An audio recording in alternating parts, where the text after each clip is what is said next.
is in the virtual format. A few reminders. Once you start speaking, there'll be a slight delay before you're displayed on the screen. To minimize background noise, please click the mute button until it's your turn to speak or ask questions. You should all have one box on your screens labeled clock. For witnesses, you'll have 5 minutes for opening statements. All senators, the 5-minute clock still applies. At 30 seconds remaining, you'll hear a bell, then the bell when time's expired. If there's a technology issue, we'll move to the next witness or senator until it's resolved. To simplify the speaking order process, Senator Toomey and I have agreed to go by seniority for this hearing. We're honored today to welcome Secretary Marcia Fudge of the Department of Housing and Urban Development and Secretary Pete Buttigieg of the Department of Transportation. President Biden promised an administration that reflects the country it serves. We're lucky to have two cabinet departments led by former mayors from the industrial heartland. Mayors know better than most how, for decades, an economy centered on Wall Street has left American cities, towns, and rural areas too often to fend for themselves. We've seen the damage: housing that poisons our kids with lead paint and mold, homes bought up by rich outside investors, left empty to fall into disrepair, roads and bridges falling apart, and neighborhoods and workers that are cut off from opportunity. Now we have a once-in-a-generation opportunity to rebuild this country's infrastructure. The investments we make through HUD and through DOT will matter for our country. These are will bring down the cost of housing and transportation for workers and their families.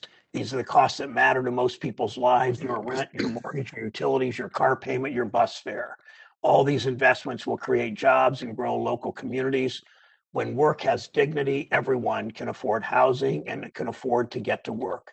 Over the past few months, this committee's heard from leaders in housing and public transportation, not only experts in Washington, but local leaders who understand what communities really need to grow. These two distinguished cabinet secretaries are both experts and local leaders. They've illustrated how all of these leaders have illustrated how decades of underinvestment in housing and transit have set us back. It's common sense: when we don't invest in infrastructure that a modern economy requires, we lose out to competitors. Communities stagnate, or in the memorable words of our colleagues from Montana, sometimes they dry up.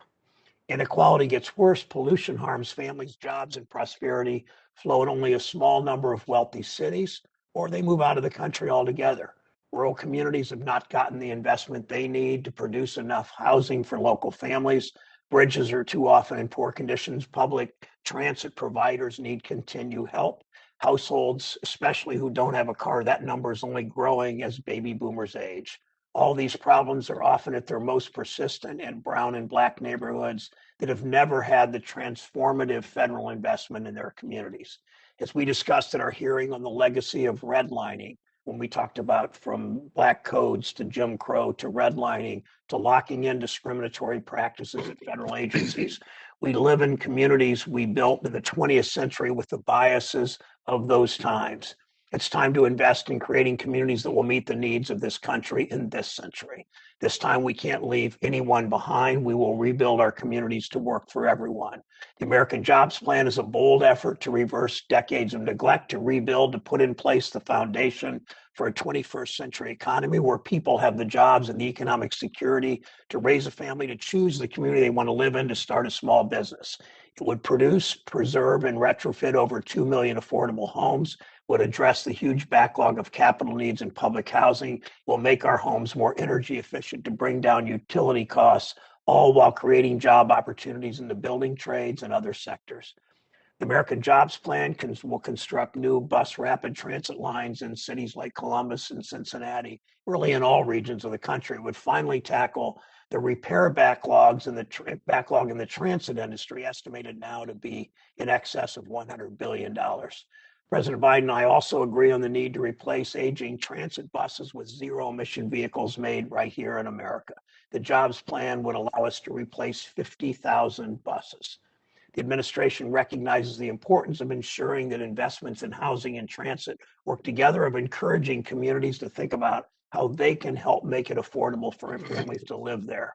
We know when a business decides where to build a new manufacturing facility, or a young family decides whether to relocate for a new job, they don't only consider one factor. They think about how they'll get to work, how long will the commute be, will their whole paycheck get eaten up by rent or mortgage, is there broadband at home, is there childcare nearby that they can afford. These pieces fit together. Communities need all of them if we want them to survive and thrive.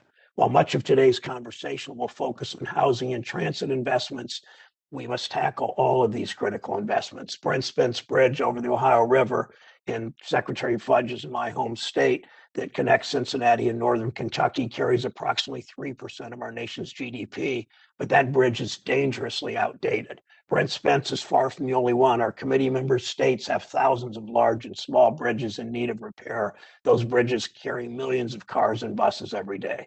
I look forward to working with both secretaries in the Bridge Investment Act to make sure that Congress finally tackles overdue bridge projects. We call this the American Jobs Plan for a reason. Almost all these jobs will be here. They can't be shipped overseas. You can't repair an American railroad track or an American bridge from China.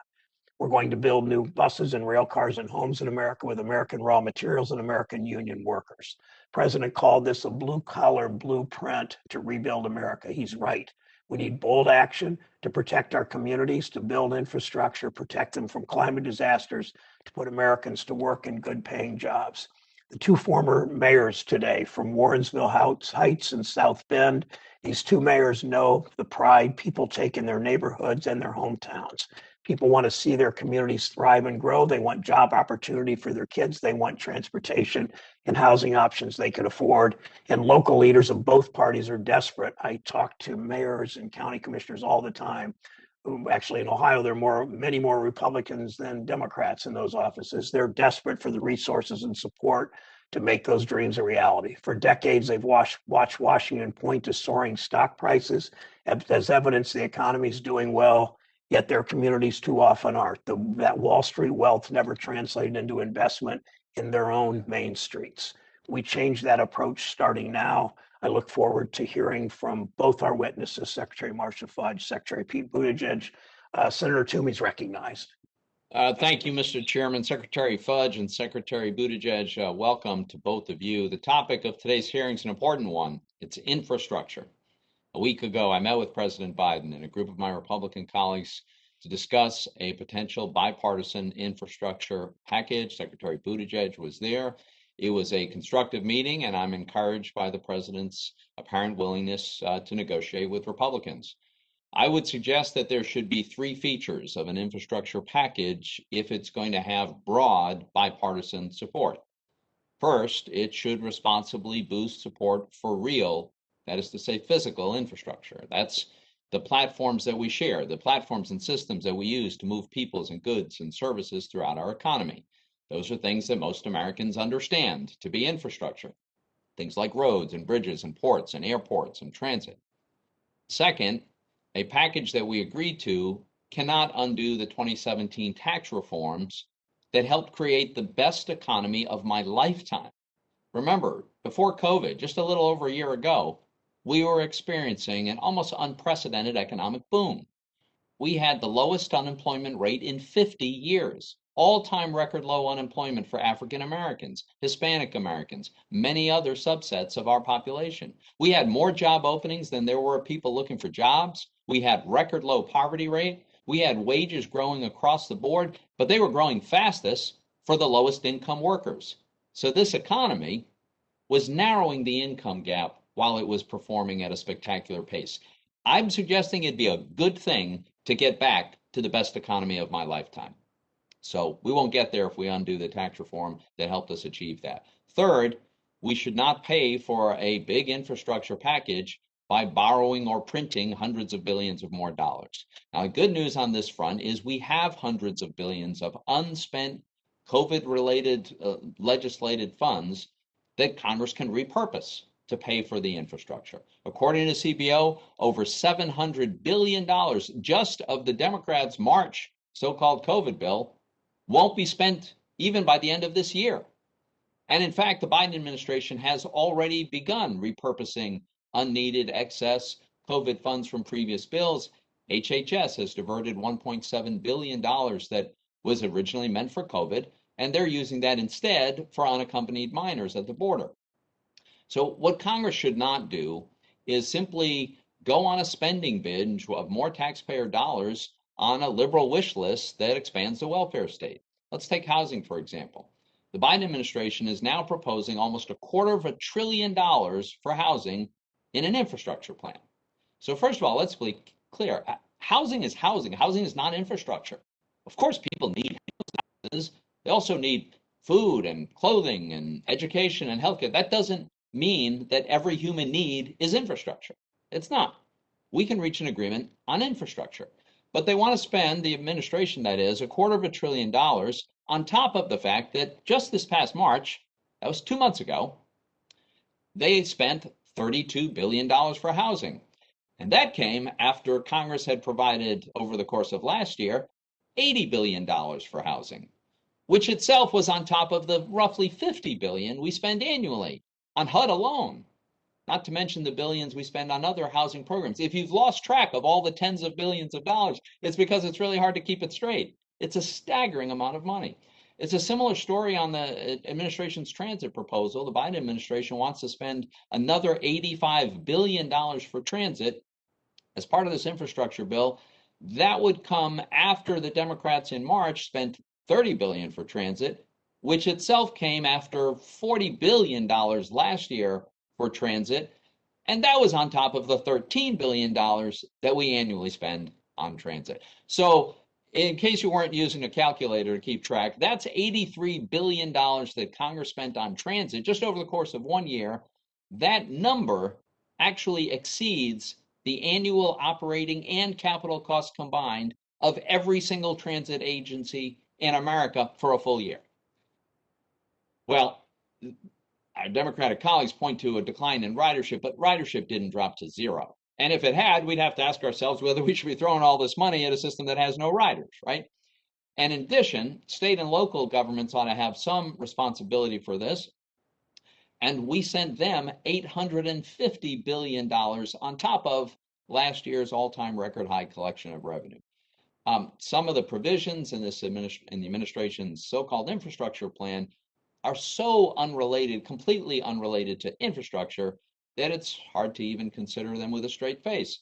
$400 billion to expand Medicaid, $100 billion in consumer subsidies and rebates to purchase electronic vehicles. The list goes on and on. Only 6% of the administration's $2.2 trillion so-called infrastructure plan actually goes to roads and bridges. So this kind of excessive government spending is not sustainable. It's contributing to inflation that is already with us. That inflation is essentially an extra tax that all of our constituents have to bear when they buy any of the things they need in life. And none of this should come as a surprise. Even President Obama's Treasury Secretary, Larry Summers, warned us of the negative inflationary risks of excessive spending. And he was issuing that warning about the Democrats' bill in March, which at $1.9 trillion he thought was much too big. They passed it anyway, and now our Democratic colleagues are coming back to spend literally trillions more. Let me end where I began. In my view, I do think it's possible for us to enact a bipartisan bill that responsibly boosts federal support for real physical infrastructure. And if all sides are willing to negotiate in good faith, I think an agreement can be struck. But I hope we will focus on that real infrastructure that our economy and society needs, and do it in a responsible fashion. Thank you, Mr. Chairman.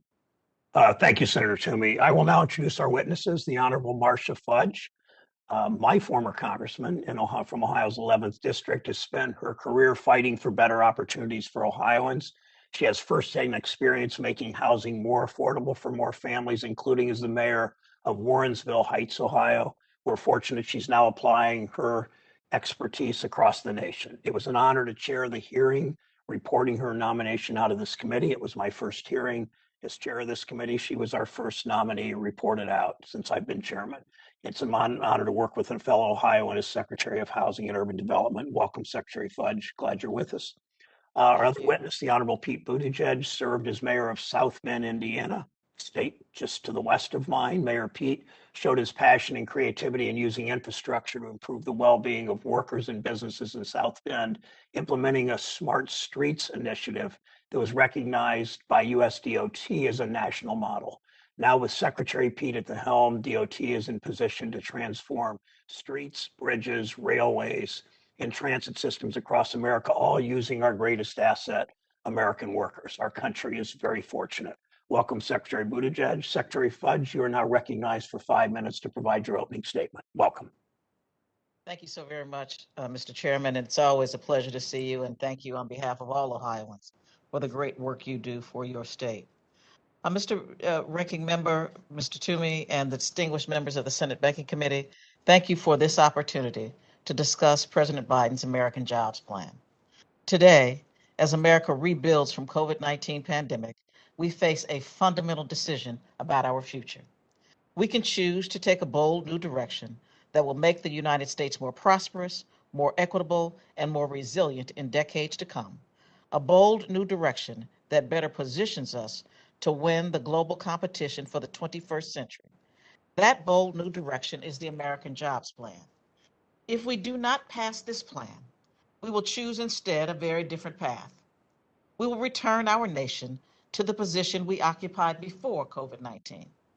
To an America beset by crumbling bridges, buildings, and homes, an American unprepared for the existential danger posed by climate change, an America grappling with an affordable housing crisis that threatens the security and the dignity of people in every corner of our nation.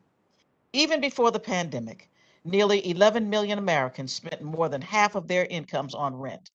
COVID-19 has only made this situation worse, especially for communities of color and people of modest means. The American Jobs Plan would address our housing crisis head on in cities, small towns, rural communities, and tribal nations. The plan invests $213 billion to build and modernize more than 2 million affordable and sustainable places to live. To help more Americans realize their dream of homeownership, the plan includes a new federal tax credit based on the proposed Neighborhood Homes Investment Act. This credit can lead to the construction and renovation of approximately 500,000 single-family homes. In addition to creating more housing, the American Jobs Plan preserves the affordable housing we already have. Nearly 2 million people, including more than 1 million Americans of color, live in public housing. Yet much of our public housing is more than 50 years old and faces significant capital needs. The American Jobs Plan contains $40 billion down payments to help repair and rehabilitate our public housing infrastructure. This would dramatically improve the quality of life for residents.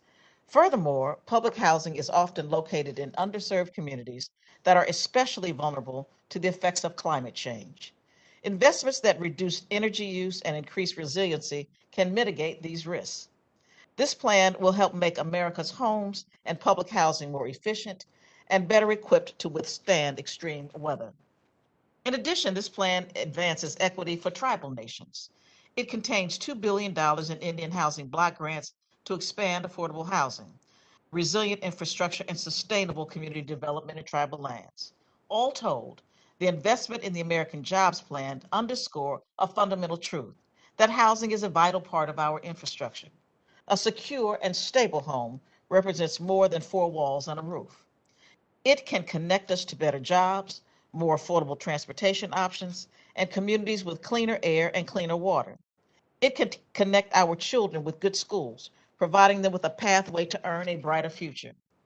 Our homes are bedrock, brick and mortar institutions that lay the foundation for a stronger and more connected society, just like our streets, our highways, and our airports. To put it simply, our homes serve as a bridge to greater opportunities for a better life. If we want the United States to remain the greatest nation in the world, then we must first take care of home in the most literal sense. To pass an infrastructure plan that fails to address our affordable housing crisis would be akin to building a road that leads to nowhere. That is why I am honored to appear today alongside Secretary Buttigieg. The Biden-Harris administration understands that in order to successfully enact the jobs plan, our two agencies must work in unison to help build more sustainable infrastructure.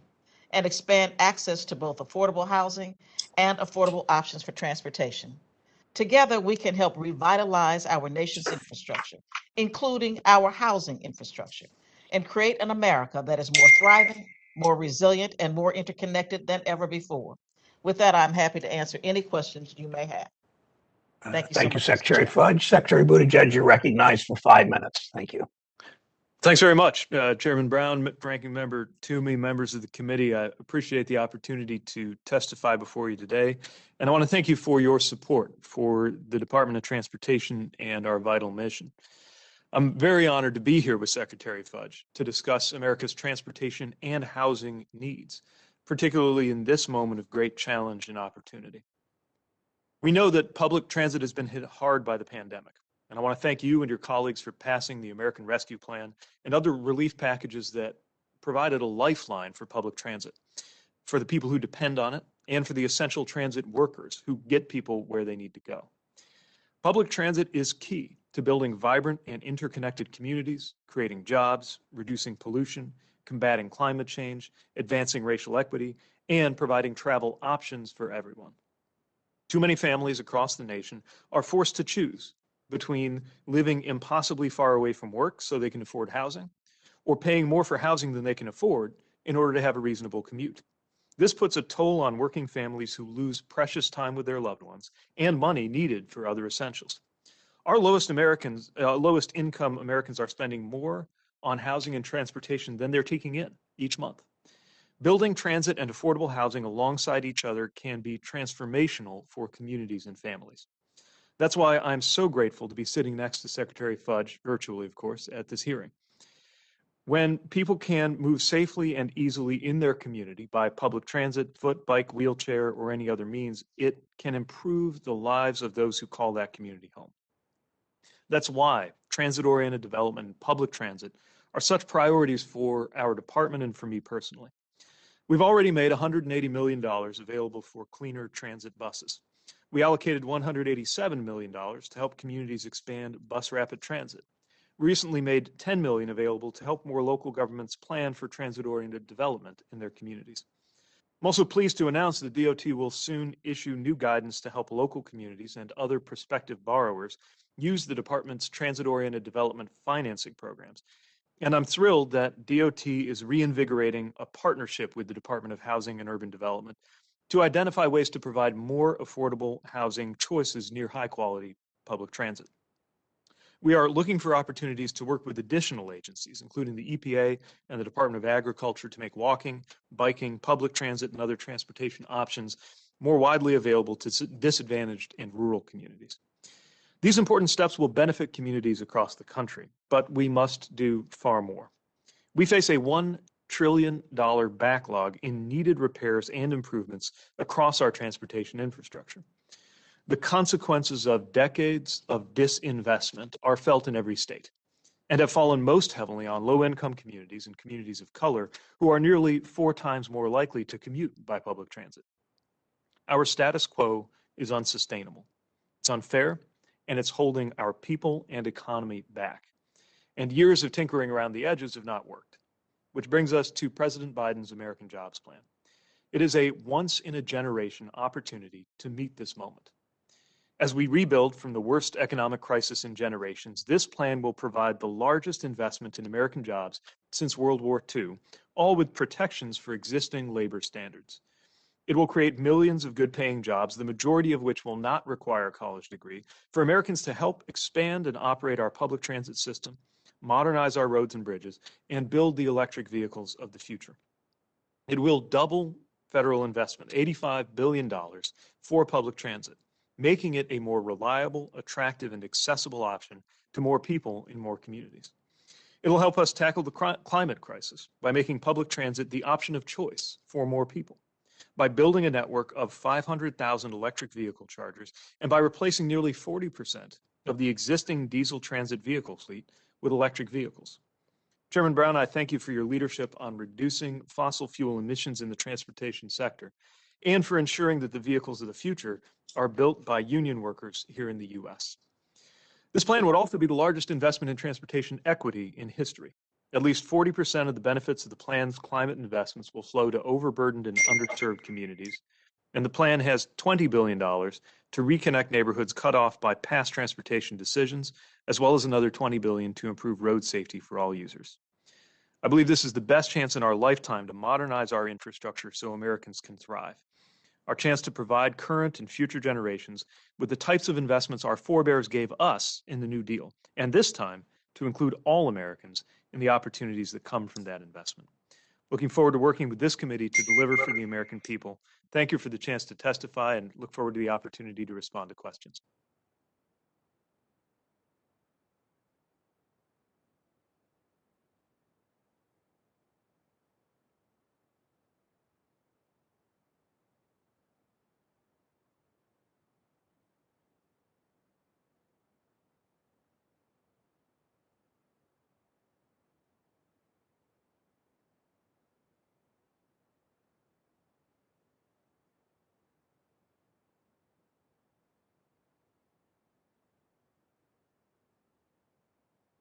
Sharon, I think you're muted. Senator Brown, you're muted.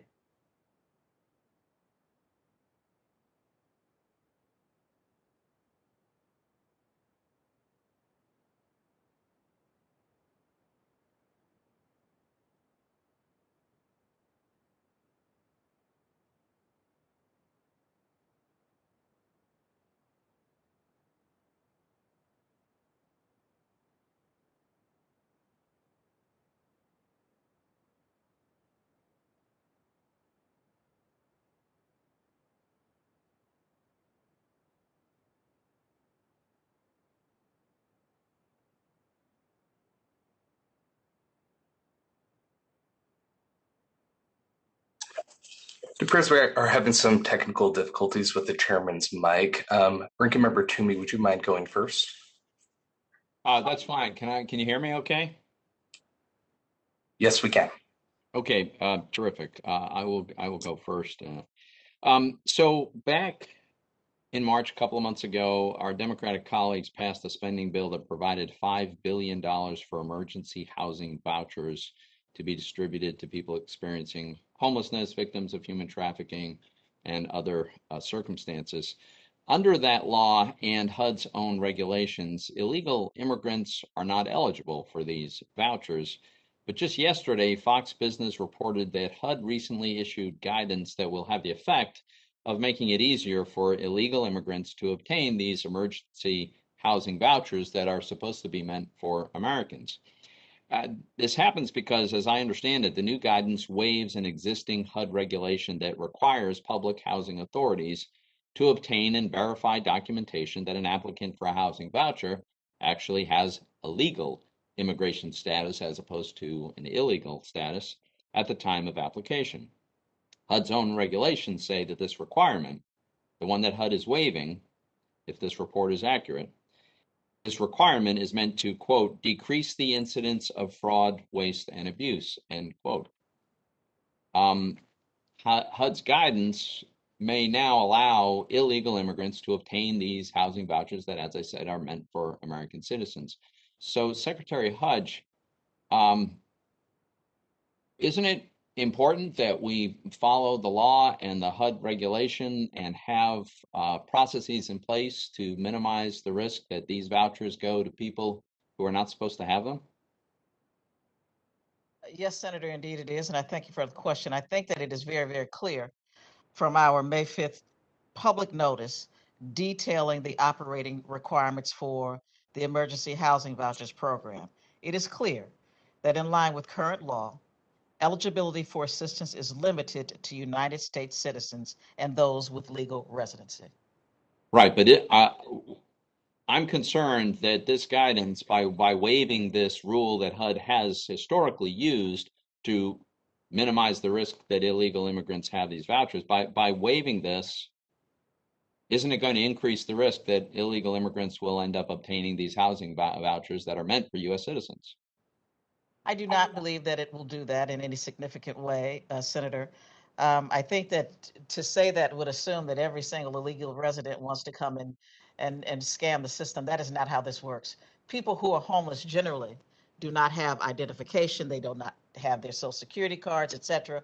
And so what we have done is allowed our housing authorities and partners to come up with ways to allow them to at least initially report themselves to self-certify, and then we verify. And Okay, so if we find that someone is in the system that should not be, we certainly will take care of it. right. And that, so first of all, my question does not in any way imply that everyone who's here illegally is looking for these vouchers. There's no such suggestion. I'm simply saying that if there is not an opportunity to screen out people who are not actually eligible, if we don't have that mechanism, then there is likely to be some abuse of this system. And it would inevitably will take months at best to discover and then litigate and adjudicate these cases. I would just urge you to reconsider this. This is HUD's own regulation that's being waived, is described by HUD as serving the purpose of decreasing incidents of fraud, waste, and abuse. So I would I'm just certainly ask you willing to, to do so, sir. I will take another look at it. I appreciate that. The other thing is we've got in the administration's so-called infrastructure plan calls for $40 billion more for public housing. And, you know, in many cases, public housing has become places where people don't really want to live. There are notorious stories of concentrations of poverty and crime and other social ills.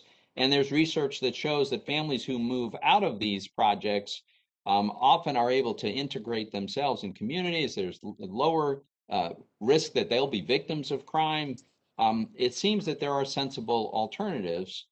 And in fact, some of these projects are in such a state of disrepair that the cost of repairing them is greater than the cost that it would incur of just providing vouchers for people to live in good, decent homes. What are your thoughts on shifting some of this resource to providing vouchers for low-income people? Sir, you know what, Senator? I agree with you 100%. The problem is that we have people who live in public housing now, and we do not have enough housing for the demand. And so we still have to take care of the people who are in public housing. And that's what this $40 billion will do. I mean, for many, many years, we have not invested significantly in capital needs of public housing. And so what you have is buildings that are more than 50 years old, the majority of them, that are in different stages of disrepair. And so even though I agree that we do need to find ways to move people into other housing in communities with better opportunities, we still have to deal with the issue we currently have. And that's what the $40 billion will do. Thank you. Thank you, Mr. Chairman. Thank you, Senator Toomey. I can be heard now. Yes, you can be heard. Okay, good. Thank you. I apologize. I don't really know what happened. Thank you, and thanks for stepping up, Pat. For too long, and I talked to both of you about this personally, and I very much appreciate your recognition of this and your interest in solving it. We failed to coordinate our housing and transportation policy. Your departments are already working together to make unprecedented investments in our communities. Question for each of you: why do we need to encourage sustainable community development with coordinated housing and transit investments? Secretary Fudge, you want to start with that, please? I would just say that a perfect example, Senator, is in our very own community.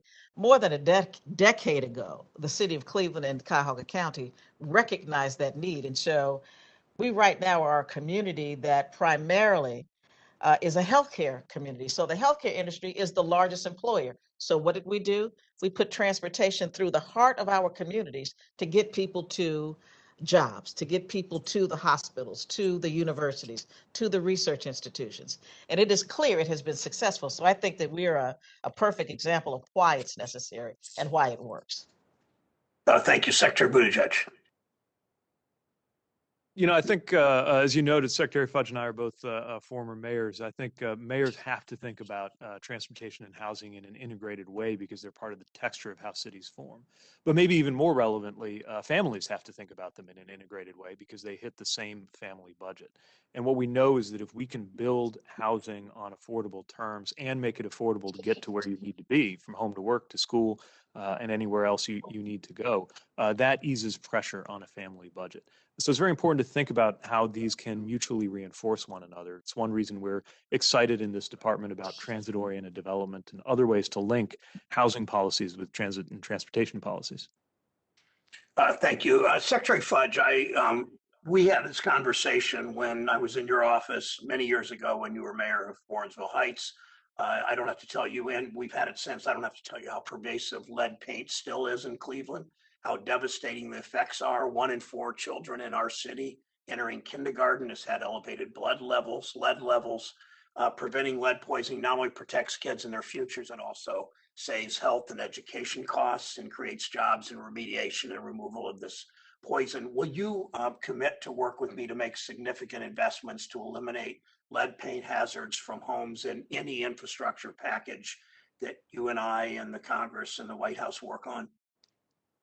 Yes, I will make that commitment because certainly we can and we must do a better job at dealing with the lead-based paint issue. Absolutely, Senator. I'd be happy to work with you. Thank you, Madam Secretary. Secretary Buttigieg, on the local level, what does it mean when US DOT is able to fund a major project like bus rapid transit? Can you, as a former mayor, talk about the limits local leaders face under sort of average transportation bills that we've passed before? What more they could do with a transformative infrastructure package? Well, certainly local leaders often have visionary plans for transportation in their communities, but with the resources that have been available, often it's taken heroic creativity just to keep things operating the way they are. And I don't think any visionary mayor or local leader wants to simply see things remain in the status quo. Often what's been needed really is a new vision, the ability to extend transit to where it hadn't been before, or as you mentioned, much more efficient means of transit than were thought of a few decades ago, like bus rapid transit. And with the right resources, the kinds of resources contemplated in the American Jobs Plan, we can meet those local leaders where they are. They've already been raising revenue, doing the work, but often these transformational investments just won't happen unless there's major federal support. Thank you. Last question, Secretary Fudge. Over the past couple months, this committee has heard testimony from witnesses on all sides, from Richard Rothstein, that wrote The Color of Law, to Harvard's Joint Center on Housing Studies, to the American Enterprise Institute, saying that restrictive zoning can thwart access to opportunity, can hold us back as we try to address the affordable housing crisis. Madam Secretary, how can HUD help communities address restrictive zoning and expand access to housing development? Well, I'm really happy you asked that question. The American Jobs Plan does address how we may assist communities in their zoning, because we do know that there is a lot of restrictive zoning that has created a problem, and it has made the cost of home buying and home building even more. And so what we have done is say to communities, we want to give you an incentive and assist you technically with how you look at and engage your communities to change some of the zoning laws that have created historically very difficult problems to address. We know it's a local issue, but we believe that we can give the kind of assistance that will make people rethink it and talk to them about the entire concept of moving people into communities, thriving communities that give them opportunities to be more productive citizens, to better train and school their children. We know that it's something that has to be done, and the jobs plan really addresses it very, very well. Thank you, Madam Secretary. Senator Warner is recognized from Virginia for 5 minutes. Well, thank you, Mr. Chairman, and thank you for holding this hearing. And it's great to see both Secretary Fudge and Secretary Buttigieg. Secretary Fudge, I want to start with a couple questions with you, kind of building on some of the conversations we've had in the past. I really appreciate the fact that while you were in Congress, you were always a strong advocate for community development financial institutions, CDFIs, a relatively small piece of our overall financing system, but as my colleagues know, by definition, they are lending to over 60% of their lending to low and moderate income communities. I'm proud of the fact that in the December bill, we made a record investment in both MDIs, minority depository institutions, and CDFIs. And while all the folks on the Democratic side were quite supportive, I want to call out my friend Mike Crapo, who was the lead Republican on that. We did get $12 billion in, $9 billion of which will go in as Tier 1 capital. Going into CDFIs, that'll basically, even on a conservative basis, add in $90 billion worth of ongoing lending capacity. When we think about the affordable housing shortages, we've got to both get at the supply, but also the ability for folks to acquire some of these units. And Secretary Fudge, can you talk about the critical role that continuing to invest in CDFIs could have as a way to address some of the housing shortages we have? Thank you very much, Senator, and thank you for our conversations that we've had. They've been quite instructive and I think quite helpful for me as well, and I hope for you. What we noticed, and I'll tell you a perfect example, what we noticed when the House and Senate decided to do the PPP, we realized then that as we could see what was happening, that the big banks, the big institutions were getting all of the resources, and that is why people of color, small businesses, et cetera, were not getting resources because they deal with people like CDFIs and small lending institutions. And so when you start to send resources to those kind of institutions, you reach the people of highest need. That is why it is important to fund CDFIs and small community banks, because the access and the understanding culturally as well as area-wide is so much better with these institutions. So I think that they are something that we must continue to work with, because they are the people who deal with the smaller loans that help people with technical assistance and other things when it comes to home buying. They are the people who drive low-income communities. And so I think that it is an absolute necessity that we continue to fund and support CDFIs and small banks. Well, thank you. And I do think there are a number of our community banks who want to try to do more in this space. They may need some regulatory forbearance, but I look forward to working with you and the committee on this. I also just want to make sure I get one question into Secretary Buttigieg, but I do want to raise an issue that I talked with you about, Secretary Fudge, and I've mentioned to the chairman, and I'm working with the administration on. We all know, and COVID obviously exacerbated this, the wealth gap in this country. Wealth gap between Black families, white families, 10-to-1 differential, almost as large in terms of Latino families.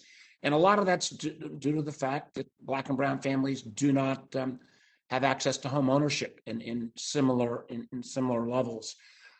We are working on a program, Mr. Chairman, where we are looking at an initiative that would help all first-generation home buyers. So this would be not just Black and brown, be white as well, although by data it would end up being about 2/3 Black and brown communities. And I won't get into all the details here, but with a slight interest rate subsidy, we could create, through Ginnie Mae, a product that would allow a family, if they could meet a traditional mortgage payment, create literally a 20-year mortgage product that would have the payment based upon a 30-year kind of rates. Doing this, and trust me on the math at this point, I'll have to point it out to everybody, that would actually double wealth creation records. And I really look forward, in 10 years, you'd get twice as much wealth creation on a 20-year mortgage as you would on a 30-year mortgage. I'm down to 15 seconds. I just want to compliment you, Secretary Buttigieg. You met with frontline workers from WMATA and the general manager there. 40% of the federal workforce travels on Metro. We have an important federal component there. I'm sure Chris Van Hollen will ask you a question on that, but I wanted to get my 2 cents in before my time ran out. Thank you, Mr. Chairman. Thank you, Senator Warner. Senator Haggerty, if he's here, is next. If not, Senator Moran. If not, Senator Cortez Masto recognized from Nevada for Senator Haggerty. I'm sorry, Catherine. Senator Haggerty is recognized for 5 minutes. Thank you, Chairman Brown, Ranking Member Toomey. Thank you. Secretary Fudge, Secretary Buttigieg, thank you for being here today. I appreciate that. I'd like to turn to my home state if I could, Tennessee. We have some of the best roads and bridges in America in Tennessee. We're also physically well-managed states. In fact, we're one of the few states that actually finance our transportation projects without using debt financing. We pay as we go on this. But I think, and Secretary Buttigieg, you're very well aware of this, that our Interstate 40 bridge that connects Tennessee and Arkansas across the Mississippi River 9 days ago, it was discovered it has a severe fracture in the structural frame the support girders for that bridge. I've been in touch with state and local officials, with the Tennessee Department of Transportation, with barge operators in the private sector. My team has been working with the Coast Guard, who have jurisdiction over the Mississippi River. And again, the Mississippi is Middle America's superhighway for transportation and commerce. And on Saturday, I sent a letter to President Biden about the crisis and copied you, Secretary Buttigieg. And I want to thank you, because as a result of that letter, I saw that this morning that the Federal Highway Administration is sending a team to Memphis post haste. I applaud you for making this a top priority, Secretary Buttigieg. The crisis has delayed fuel supplies, it's delayed agricultural products, many critical commodities that reach markets through the Mississippi River. It's also created tremendous delays in traffic. This is affecting real people, their livelihoods, their ability to get to where they need to go. It's impacting commerce at so many levels. So I want to thank you for the effort that you put in, the responsiveness to my letter and to our conversation, Secretary Buttigieg, to prioritize this for your department. And I look forward to continuing to work with your department to make sure that the situation in Memphis and Arkansas is resolved as quickly as possible. I hope that the administration and my Democrat colleagues are serious about working in a bipartisan way to solve our infrastructure problems. The I-40 bridge that we're talking about here isn't the only problem, and this bridge shouldn't require legislation or time-consuming debate about whether government nanny care is infrastructure or not. Longer term, investment in real infrastructure, in our roads, our bridges, our tunnels, waterways, ports, rail, broadband, our power grid and pipes is needed. But to pay for it by raising taxes on American workers and job creators, just as we're poised to emerge from a pandemic-driven recession, is the opposite of what we need. We should be incentivizing hundreds of billions of dollars in private capital to get off the sidelines. And we need to be reducing bureaucratic paperwork, ridiculous regulatory costs, and unnecessary delays. And we've got to ensure that anything we do reaches all the way to the most rural areas of our country, like in my home state of Tennessee. Secretary Buttigieg, I'd like to turn my first question to you. You've had past private sector experience as a management consultant. I'm sure that you looked at ways with your clients to improve operations. I'm sure you looked at private financing too, and perhaps ways to incentivize private capital. And you have within your domain at the Department of Transportation, you have the Build America Bureau.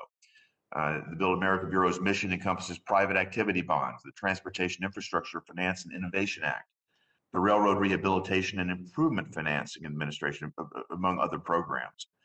And as we look at infrastructure and think about infrastructure going forward, Secretary, I wanted to get your comments and thoughts on the types of process improvements, the types of bureaucratic regulatory changes that could be made that could help accelerate investment in infrastructure for us. Well, thank you, Senator. And first of all, let me just state my appreciation for the collaboration and involvement with your office and others in dealing with the I-40 bridge matter. To get to your question, we do believe there are a lot of opportunities for us to get more bang for a taxpayer buck through process improvements, something I encountered even as a mayor, seeing all of the steps involved in permitting, and have challenged our team to identify ways that we can find where there may be duplication or there might be a way to meet the intent of the law with fewer steps or a simpler and more predictable process. I also appreciate your mentioning private activity bonds. One example, along with some of the others you mentioned, where we do see ways to mobilize private capital. And it's a popular program. Matter of fact, I think we're just about at our congressionally authorized cap right now. And while it's more appropriate to some uses than others, since, of course, many of these financing options really expect or require that there be an associated revenue stream, we do think there's a lot more potential here and would welcome opportunities to work with you on building that out, building on successes like the Build America Bureau here at the department. I'll look forward to working on that with you and your team, Secretary. Thank you. Thank you. Thank you, Mr. Chairman. Thank you, Senator Hagerty. Senator Menendez from New Jersey is recognized for 5 minutes. Thank you, Mr. Chairman. Good morning to both of our secretaries. It's good to be with you. Secretary Buttigieg, you and I have discussed the Gateway project, a series of projects, including the Port of North Bridge and the new Hudson River tunnels in a region that would modernize a 10-mile segment of track that is the linchpin of the Northeast Corridor, a region of the country that generates 20% of GDP for the entire nation. I appreciate that the president and your department have consistently highlighted the importance of Gateway, and I had the pleasure of speaking to Nuria Fernandez, the president's nominee to be the FTA administrator, about the project in her hearing last week. She committed to working with stakeholders to move the Hudson River Tunnel projects through the Capital Investment Grants Program process. And I'd like to ask for a similar commitment from you. Would you commit to working with the project sponsors and congressional delegations in the coming months to get the Gateway project done? Well, thank you for the question. And yes, you have our commitment to work with your office, other members of the delegations, and the project sponsors on this. This is an example of a project that may be located in one region, but is so critical that you would feel it anywhere in the country if there were to be, for example, a failure in one of these critical tunnels. So we're continuing to see this move along and are committed to working with you to see it go forward. Well, thank you, Mr. Secretary. I appreciate your appreciation of what the project means. The department has previously said that we should see the environmental reviews for the project by the end of May after years of delay by the Trump administration. Do you know if we're still on track to see that process move forward this month? We're hopeful to see that move forward soon. And right now, I think the main area where the FTA and I think also FRA have been in touch with the project sponsors has been on the financing plan. As that information comes together, I am hopeful we can move this along as planned. Okay. A good infrastructure plan not only creates good jobs, but also takes into account how infrastructure affects access to good jobs. Secretary Fudge, does a lack of affordable housing in job-rich areas limit workers' access to good jobs? There's no question about it. I mean, I was just to spend some time in your state, Senator. And when we don't have people housed properly or have them in a position where they have access to housing or to good jobs or schools, yes, it is a major issue. Thank you. The low-income communities then have the additional burden of disproportionately lacking access to transit, which could connect communities to jobs. Secretary Buttigieg, does a lack of public transit options also limit workers' access to good jobs? Unquestionably so. People need to be able to physically get to where the opportunity is. And if they lack good or affordable options to get there, that's an economic barrier. So therefore, wouldn't you both say that transportation access should be a major consideration when designing affordable housing policy? Absolutely. Yes, we think so.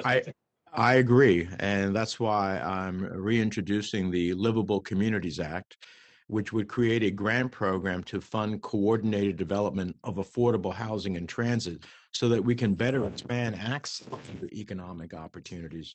And I look forward to hopefully working with both of you. I hope that the fact that you're both here together, which is not the normal course of events testifying, is also indicative of that both of you will be able to work together because of the nexus between transportation and housing. Madam Secretary, there's a severe nationwide shortage of affordable senior housing. According to the Urban Institute, of the 16.1 million new household formations over the next 20 years, more than 80% of them, 80% will be senior households. I know what it means to seniors in my state, which is a high-cost state. What does this significant increase in senior household mean for our senior public and assisted housing capacity and the senior housing needs that Congress should prepare for? Senator, I'm so glad you asked that question because people, I think, forget that significant numbers of people who live in public housing are senior citizens. We know that we do not have in place the infrastructure to allow seniors over the next few years to age in place. That is one of the reasons why the jobs plan talks about how we take care of our seniors and puts resources in the 202 plan. I think that it is really important that we start to address this now as we know the senior population is going to just continue to increase. So I thank you for asking the question because it's something we must address and we must address it. This is where a program like our Trusted Section 202 program is really important. We look forward to working with you and with you, Mr. Secretary, for the transit side of our efforts on the development of our package. Thank you, Mr. Chairman. Thank you, Senator Menendez. Senator Kennedy is recognized from Louisiana for 5 minutes. Thank you, Mr. Chairman. Can you hear me okay? Yes. Yes, Senator. Thank you. I want to thank our two secretaries for being here today. I know you're busy. Secretary Fudge. Sir, I'm again, having a little trouble hearing you. Can you hear me now? I can hear you better. Yes, sir. Okay. Secretary Fudge, Louisiana, as you probably know, was hit by two massive hurricanes last year. Focal point was Southwest Louisiana, but the hurricanes were devastating central Louisiana to northeast Louisiana. With respect to block grant disaster assistance, my governor, who happens to be a Democrat, and I, and our entire congressional delegation, have repeatedly talked to the White House about getting an answer to our request for the disaster relief. We have asked, we have begged, we have cajoled, we've sent fruit baskets. We haven't sent over a personal pan pizza yet, but we're thinking about doing that to the White House. We just want an answer. Can you help me get an answer? Well, Senator, it's my understanding that there was an answer sent to you by OMB on behalf of the president. Is there something further that you'd like me to do? I'm happy to do it. Yes, ma'am. Tell me what the answer was, because I haven't heard. I haven't been able to find anybody to give me an answer with the search party. I can't find them with Google. So if there's an answer, maybe you could tell me right now. I would really be grateful. Well, but basically, I have the letter in front of me addressed to you from the acting director, Shalonda Young, who talked with you basically. Can you tell me what it says? Okay, yes. Basically, what it says is that certainly, and let me just say this first, though, Senator, that I'm very, very sorry about what has happened, especially even with the rains of this past week. But it says that the administration. If the letter says yes, all is forgiven. Can you tell me if the letter says yes? No, what the letter says, and what I'm saying as well, is that we are more than willing to support what is happening, but Congress needs to make that decision. Whatever decision Congress makes, we are going to be supportive of. Yes, ma'am. I stand ready. As you know, customarily the way this works, the White House has to send a request to Congress. Has the president decided to send over that request? And if so, do you know when we'll get it? No, but I can ask. But I would say this, Senator, just by my own time in the House, I voted for many such pieces of legislation. And all of it did not start with the White House. Well, we do things a little differently in the Senate. I'm not saying that the House is wrong. You probably do it better than we do. But my colleagues normally will not consider anything until they know where the White House is. Well, I will find out, sir, because I think we need to do as much as we possibly can. Okay. Well, I thank you for that, Madam Secretary. Let me be sure I understand. You personally, on behalf of HUD, are supportive of asking Congress to give us the release. Is that right? I personally, yes, but as you say, that's not my decision to make. I know. Yes, I am personally. Have you talked to anyone at the White House about our request? I have not, but I will make sure that I do it right away. Okay. Can you tell me who you'll talk to? I will talk with OMB where this started, and ultimately they are the people who are responding on behalf of the president and the White House. I will call Director Young today. Can you tell me when we'll get an answer? I'm going to call today. Now, I don't know when that answer will be, but as soon as I get an answer, I will make sure you get it right away. Okay. So what I'm hearing from you is, despite the letter, the White House has not said yes, or am I mistaken? I don't know, sir, because I've not been that involved in it. It goes between the White House and OMB, as I've said, but I will make sure that I find out the status. That I will do. Okay, if you could, I know you, Secretary, if we could get an answer. My people deserve an I answer. will. And this has gone on, this has been like rope-a-dope, okay? And this has gone on, and in order for us to get it done in the Congress, we're going to have a request by the president. We all know that. And there's just been too much dodging, bobbing, and weaving. I'm a pretty simple guy. I like breakfast food, and I like straight answers. And if you could ask the White House to just give me a straight answer, or no, I would be That I will eternally do. grateful, and I will send you a fruit basket. I will ask them. A straight God bless. straight answer. Thank you so much. Thank you, Mr. Chairman. You're welcome. Thank you, Senator Kennedy. The next three senators are Senator Tester, then Senator Moran, and then Senator Warren. I have to duck out to do some questioning in the Ag Committee about climate. So Senator Tester's recognized for 5 minutes. If you would then just turn it to Senator Moran, who will then turn it to Senator Warren. I will, but before you leave, Mr. Chairman, I think it's incumbent upon me to point out that Senator Moran, always being politically correct, has your book off his right shoulder. With that, I want to turn to you, Secretary Fudge. There are many challenges across the country for folks trying to access housing. It's true in Ohio, as you know, as well as in Pennsylvania. It's certainly true in Montana. It's true in our cities and towns, but it's also true in rural areas. Some would call frontier areas, and on tribal lands, where oftentimes communities need more specific help to make federal programs work or access the resources that are available. So Secretary Fudge, how would HUD ensure that new or additional housing resources make it into those rural/frontier and tribal communities?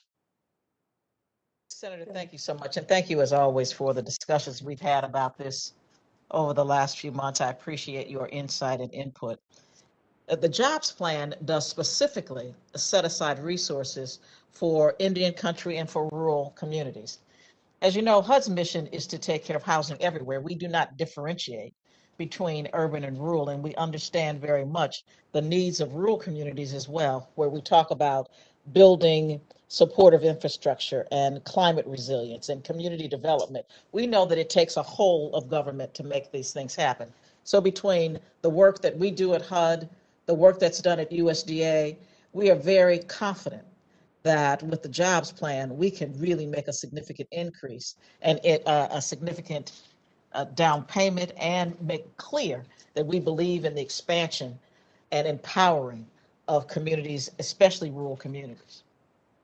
Well, that's good. I mean, I just think it's really important because they don't have the resources, they don't have the planners, they don't have the ability to get these funds easily. And as pointed out by Senator Menendez, it's important in those communities too. Because quite frankly, there's a shortage of housing all across the country. There's significant need. But there are examples of successful existing programs that help ease the shortage when these programs are utilized. There are tax credits that can be leveraged when available, and examples of local communities enhancing their resources through public-private partnerships. So, Secretary Fudge, how can we ensure that federal resources for housing are fully utilized to get assistance to as many people and as many communities as possible? Well, Senator, you know that for a very long time, we've only had truly, in terms of the private part, we've had the low-income housing tax credits, which have been very, very helpful. But in the jobs plan, there is another tax credit, the Neighborhood Homes Investment Tax Credit, which would also help us leverage more public resources. And then, of course, there are all of the other programs that HUD can assist with, where we have the Native American block grants and the housing block grants. I think that if you pull all of these things together, you're going to find the resources to make not only the rural communities and of course Native communities expand their housing options. We are able to build new housing with the resources that have been put into the jobs plan. As well, we can talk about really then starting to talk about resilient communities, which we know that we can do. But the jobs plan makes sure that all of those resources are there together with home and other programs from HUD. I think we can make it happen. Okay. Secretary Buttigieg, I want to talk to you a little bit about the charging stations.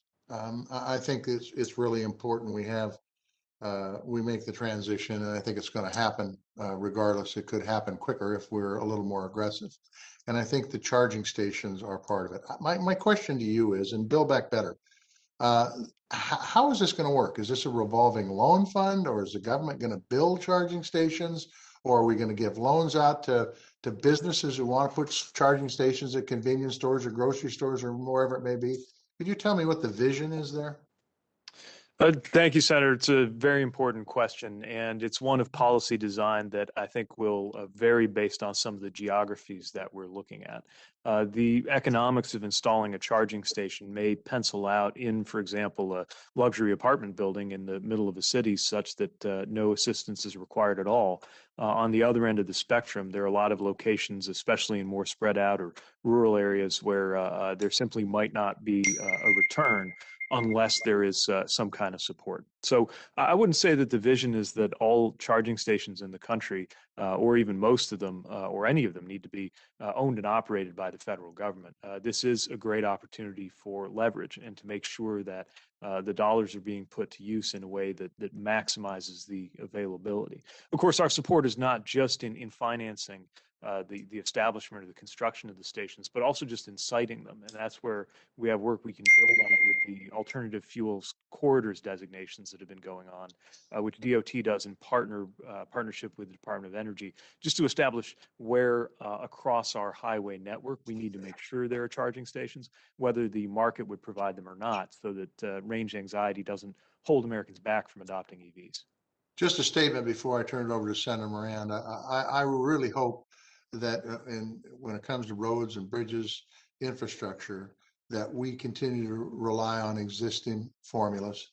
If we start screwing around with that, it gets pretty dicey pretty quick. Thank you. Senator Moran? Chairman Tester, thank you. Chairman Tester, over my right shoulder is another book that you might recognize as well. So I am now currently politically correct as I can be in this setting. Secretary Buttigieg, thank you for joining us. You too, Madam Secretary. I'm pleased to have the opportunity to visit with you this morning, but I'm going to focus on the Department of Transportation. Mr. Secretary, let me raise two topics with you. COVID-19 had, as you know, a devastating impact on the airline industry, and Congress and the administration responded in a number of ways to help repair the damage that was done by lack of commercial air travel. One of the industries that was also affected by that circumstance is the manufacturing sector, of which Kansas is one of the prime places in which aviation manufacturing occurred. With the help of Senator Warner from this committee and Senator Cantwell, the chairman of the Commerce Committee, we were successful. It was successful in having passed legislation, the Aviation Manufacturing Jobs Protection Program. One of the discussions was about who should be responsible for implementing that program, and the conclusion was the U.S. Department of Transportation. So in your realm of responsibilities, you have implementation of this legislation. It's important to me. I introduced and sponsored the legislation that became an amendment to the COVID relief package. I would ask you, the department has published information on steps eligible businesses need to take prior to submitting an application. But there's not more definitive instructions than that. Your department has been kind to me. I intend to have a forum in Wichita, or at least in Kansas, and your team has volunteered, once they know more, to be a participant in that program, trying to explain to aviation manufacturers what the program is, how it can be, how they can take advantage of it, and how we can protect our workforce in aviation. Do you have any ideas at this point about the time frame in which these funds will become eligible, and when I should be looking at scheduling and asking your staff to join me to try to explain it to a group of businesses and employees that are significantly interested? Yes, thank you. We're moving quickly to make sure this is implemented successfully, accountably, and of course in a timely fashion. As you point out, the impact on air carriers is probably better understood in the public than the impact on manufacturers. And so this important program really will have, I think, powerful economic impact. Unlike some of the other COVID relief plans that sent dollars through existing mechanisms, this required us to stand up a new one, and we want to make sure that we get it right. I can tell you that the DOT's most senior leadership is heavily engaged. We've established a senior advisory council involving every relevant part of the department to make sure that we're taking the right steps. And to your question, hope to have an application process fully defined and out for applications later on this summer, and would welcome that opportunity for DOT personnel to be there to help explain it to potential applicants. Thank you for your obvious knowledge and awareness of this program, and presumably, seemingly is a better word, in involvement in a personal level on the part of you as the secretary. And thanks for committing your staff to helping me help explain what opportunities exist. Let me turn to a renewable energy question in regard to transit. One of the things that I think has happened is that with the programs, public transit programs that are attempting to accelerate the transition of our bus fleets from diesel and gasoline to cleaner energy alternatives, it seems that to me that these programs have overwhelmingly favored certain renewable fuels. And by that, I think those words mean electric, to the diminution of other cleaner fuels, such as renewable natural gas or natural gas. And as a result, those bus programs that those renewable fuels, particularly renewable natural gas, make a lot of sense. I don't think they're going through the process to seek the funds because of what I think is maybe perhaps a perceived or perhaps a real bias or prejudice one way or the other. I would ask that you take a look at being more balanced in that view. There are buses, and I think I'm particularly probably talking about rural communities in which renewable natural gas is a viable and valuable and environmentally sound alternative to electric vehicles. I would ask you to enable the transit agencies to pursue the cleanest available vehicles that suit the needs of the fleet and the public transit infrastructure. It is better to get us in a position using renewable natural gas or natural gas to reduce emissions than those buses continuing in their current state without the federal support because they are not converting to electric. And there are some issues with electric, as Senator Tester was saying, about the charging stations. Also, where the important elements that make up batteries come from are outside the United States. So there's some issues with this. I'm just looking for you to commit that there is a place that the Department of Transportation should recognize for renewable natural gas and natural gas. Well, thank you. We certainly recognize a role for natural gas vehicles that are producing fewer emissions than, for example, a diesel vehicle. Part of the issue, of course, is that in a program that is designed to minimize emissions, a vehicle with zero tailpipe emissions will typically be more competitive. But as you note, sometimes what's right in one region may be different from another, or there may be different resources available to different transit authorities. And we'll continue to try to tailor what we're doing so that it makes sense on the ground. I appreciate that. Mr. Secretary, as you know, what's valuable and practical in your largest city in Indiana or my largest city in Kansas may not be the most practical or valuable solution in a rural community of several hundred or several thousand people.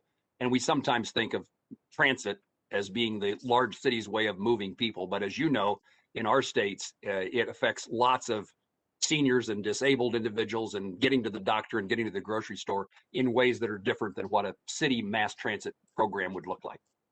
Absolutely agree. Thank you. Thank you, Senator Moran. Senator Warren is recognized from Massachusetts for 5 minutes. Thank you very much, Mr. Chairman. Secretary Fudge, we've discussed the importance of addressing our nation's affordable housing crisis head on. And I know that you are committed to increasing the number of affordable units available to families. But those homes have to be built somewhere. And too many communities around the country, restrictive zoning laws that were born out of racial segregation prevent new affordable housing units from being built. Using exclusionary zoning to keep families, often lower income families and families of color, out of certain neighborhoods is wrong. And over time, the harm really adds up. Exclusionary practices drive up the cost of housing for everyone and reduce the amount of available land. So, Secretary Fudge, at your confirmation hearing, you told this committee that it is important that we get rid of the notion of not in my backyard. How does that not in my backyard approach impede efforts to address the affordable housing crisis? Well, first off, thank you, Senator, for our ongoing conversations about this. The first thing that it does is it increases the cost of housing and it limits where we can build housing. If you have restrictive zoning ordinances, then there are two things that happen or can happen. One is that where there is available land, you cannot build, or the zoning is so onerous that it costs you more money to build. Maybe they put all kinds of restrictions on it that increase the cost of buying the property. The other thing it does is it just basically says to people in our communities, we do not want you to live in our neighborhood if you are low income, if you are a person of color. And so what we have found is that these laws have been around so very long that the jobs plan now gives us the opportunity to go into communities with some incentives to assist them in how we discuss it, how we can give them the kind of technical assistance to change it, how we engage communities so that we can have a better narrative about why we should allow new housing and housing that is not restrictive in communities that historically have prevented us from building. Right. So let me follow up on that. How would incentives help? Aren't these changes that the federal government can just make on its own to get this housing built? Or why do you need these incentives? Well, it really can't. A lot of the zoning laws are really just local, they're local ordinances, many of which we cannot change as a federal government. Now, we can talk about discrimination overall, we can talk about civil rights overall, but we cannot just go into a community and change all of their zoning or planning ordinances. And that is why we want to engage communities with conversation, with technical assistance, to talk to them about how they can change them, how they can, maybe we can come to some agreement that makes them not as restrictive and not as costly. Well, I completely agree with the direction you're going here. My American Housing and Economic Mobility Act includes a new $10 billion housing innovation grant program that would provide funding so that local governments can use it to build things like parks or schools if they are actively removing unnecessary barriers to building affordable units in their communities. Eligible reforms would include things like changing bans on multifamily construction, revising minimum lot size requirements, or passing inclusionary zoning ordinances. So let me ask, Secretary Fudge, could this kind of grant program make a difference in pushing communities to expand the supply of affordable housing? There's no question but that it can be helpful. Good. And it's certainly something that I'd like to really get into some more detail with you about, because until we can get to that point that we can include the kinds of things you're talking about, we're going to forever have people locked out of communities of opportunity, given the opportunity to go to better schools, to have better jobs, and to build wealth. So I would very much like us to continue that conversation. Oh, and I very much want to work with you on this. You know, I was so glad to see President Biden call for the elimination of exclusionary zoning and to end harmful land use policies as part of his American Jobs Plan. And now I got a proposal ready to go on this. Taking on our affordable housing crisis requires a comprehensive strategy, and reducing exclusionary zoning and land use restrictions has to be a part of this. So thank you, Secretary Fudge, and thank you, Mr. Chairman. Thank you.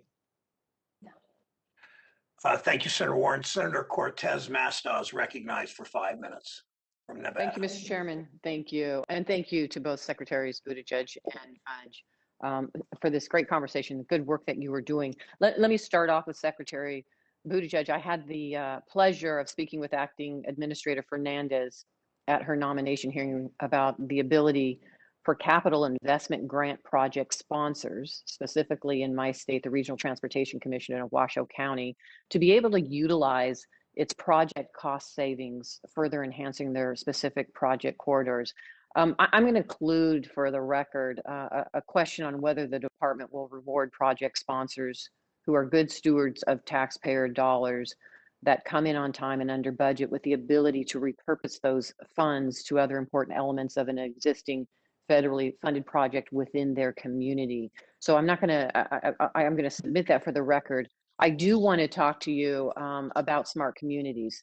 I know that President Biden included a call for building on really an Obama-era Smart Cities Challenge program with $1 billion annually in his infrastructure proposal. Can you talk to me about why this is important? Why are smart communities important? Why this proposal? Thank you. Well, let me mention both the structure of the program and the substance of the program. I was a mayor when the Smart Cities Challenge came out and saw the impact it had, even on cities like mine that weren't even participating in the competition. It stimulated a race to the top and encouraged local communities to do what they do best, which is innovate. And so that kind of structure, with an emphasis on sharing ideas and an emphasis on working directly with local communities, we think was very powerful and something we can build on. In terms of the substance of the vision, it's really about making sure that we future-proof our investments and are taking advantage of the extraordinary change that is coming to transportation and certainly will be across the 2020s. That change could be enormously empowering and beneficial on everything from climate to equity to job creation, but it won't be that way on its own. It's why we have to have a lot of intention and good policies behind it, and of course resources, which is why you see it reflected in the president's vision. Well, thank you, and I couldn't agree more. And I do agree that the incentive isn't so important, and that's why when I first got here to the Senate, I introduced the Moving First Act to bring back and expand the Obama-era Smart Cities Challenge. I think it is so important that this incentive is out there. We've seen the benefits of it and the opportunities we have to embrace this advanced technology for our communities. I will tell you, my bill is endorsed by the League of Cities, NACO, the Chamber of Commerce's Tech Division, and APTA, and the American Society of Civil Engineers. So I look forward to working with the administration. I think this is a great opportunity here for our communities. But let's talk about the communities, and I only have so much time. Secretary Fudge, I couldn't agree more. You both know this better than anyone. Everything that we are working on, particularly the nexus between affordable housing, transit, and employment centers, starts at the local level with zoning, right? That's the key to all of this. And that's why at the federal level, we may incentivize, we may try to get dollars and resources out there, but it really starts with that initial planning, urban planning or rural planning, and the zoning. And that's why it was important for me to introduce the Better Plan Act. Now, I absolutely support what Senator Menendez is doing with his legislation on livable communities. The Better Plan Act that I've introduced is really compatible with what we're trying to do here, which is enhancing that coordination between metropolitan planning organizations, local land use agencies, and housing stakeholders to align transportation plans with our local housing goals, as well as ensuring that we're connecting them with those important employment centers. So Secretary Fudge, can you talk just a little bit about that nexus and why it is so important and why we have to engage local communities in this if we are really going to get it right? Well, first off, let me just thank you for your continued focus on affordable housing. In our conversations, I've been so very pleased to know of all of the things that you are working on that I believe are going to be helpful. But as you talk about, and your state probably is the perfect example, if we cannot get people to jobs because they live in communities that are so isolated and or so difficult to move people from good jobs to home, then it is a problem, whether it be a teacher, a firefighter, or anybody else. I think that we have to make sure that we understand that both of them are really infrastructure. But when you talk about building roads and bridges, you have to connect them to something. So let's not, why can we not connect them to in the way that is beneficial to the people we represent, all of us. I represent people who need housing, who need public housing, low-income people. They have to rely on us to make sure that we plan appropriately, work together to make sure that what we are doing is going to be beneficial to them in the long run. And that means we have to have transportation that is smart, transportation that is accessible to where people live and work. That's right. And let me add, and I know my time is up, but one other thing, where they live and work, but in my state, they're working 24 hours, right? So the transit, that connectivity, that opportunity has to be available to everyone at all times, particularly if they're working a graveyard shift, right? Or a late shift or a day shift, whatever that may be. It is so important that we bring that nexus together for everybody and meet their needs where they are. So thank you. Thank you, Senator Cortez Masto. Senator Scott from South Carolina is recognized for 5 minutes. Thank you, Chairman Brown, and thank you to the panelists for being here today. Let's start with Secretary Buttigieg. As you know, a number of my constituents in South Carolina were affected by the hack of the Colonial Pipeline earlier this month. The estimate is about 40% of the gas stations in South Carolina were without gas because of that hack. That means that real people and their lives are strained by the lack of access to the gas. I know that talking to some of my constituents in Spartanburg and in Greenville, they were waiting an hour in the line to try to figure out how to get gas in their cars to take their kids to school or go to the grocery store. You called the Colonial Pipeline hack a wake-up call for the country's cybersecurity vulnerability. I actually agree with that statement wholeheartedly. I think there's another wake-up call that we are seeing as well, and I believe Secretary Jennifer Granholm said it best last week when she admitted that pipelines are the best way to transport fuel. That has to be a wake-up call for the administration that did not continue with the construction of the XL pipeline within the first few weeks of the administration. As Secretary of Transportation, do you agree with Secretary of Energy when she says that pipelines are the best way to transport fuel? Well, of course, it depends on the context. Nobody's proposing that we establish a pipeline that goes directly to every gas station or every community in the country. But for a certain let me give you more context then. Do you think that the important comments by the Secretary of Energy as it relates to transporting fuel through a pipeline is important enough for us to revisit the XL pipeline project, or does that statement not include the XL pipeline from your perspective? Yeah, in my view, it does not support any change to the administration's view on the XL pipeline. It's certainly the case that over certain long distances in certain contexts, it makes sense to have pipelines. After all, one thing our department's very proud of is the work that we do through the Pipeline and Hazardous Materials Safety Administration to make sure that 2+ million miles of pipeline in the U.S. are safe. At the same time, the president is keeping his commitment that he made during the campaign to guide any decisions about pipelines or our energy policy more generally based on climate responsibility, as well as what makes sense for our economy in the long term. So thank you for that answer. I will say that according to many experts that I've read, the actual XL pipeline, stopping that project means that you're going to carry that energy over the roads, over the rail, which actually increases our carbon footprint, not decreases our carbon footprint. So by not having the pipeline, we're actually doing more harm to the environment and not less harm. So that is a confusing position, but I'm glad to see that there's an inconsistency between the two secretaries. Let me move to HUD and ask a question of my friend Secretary Fudge as it relates to manufacturing housing. As you may recall, back in 2019, we passed a bipartisan legislation that allowed for more manufacturing housing to be a part of the strategy that we use to help home ownership become more affordable for people throughout the country.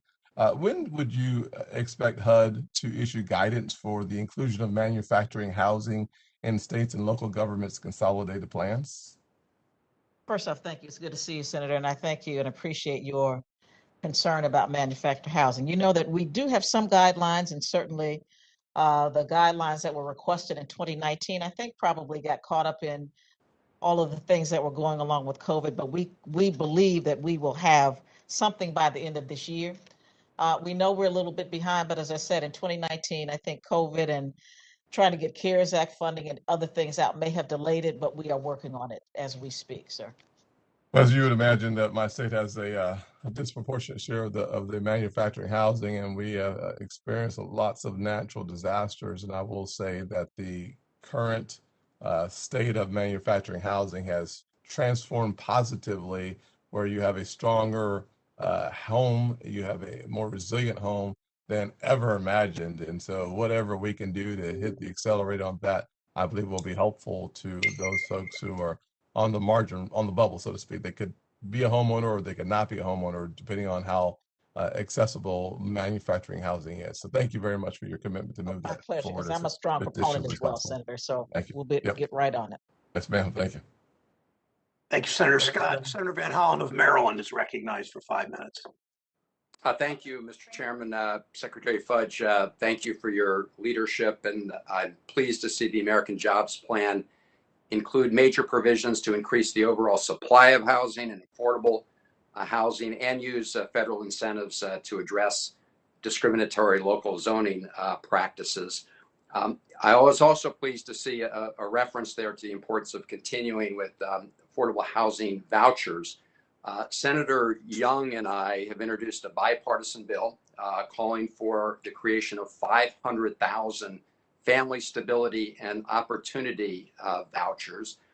The Center for Budget and Policy Priorities has indicated that any plan to address affordable housing for the lowest income households has to include an expansion of the voucher program. And this is designed to provide wraparound services to families, and has been a proven way of helping lift people out of poverty.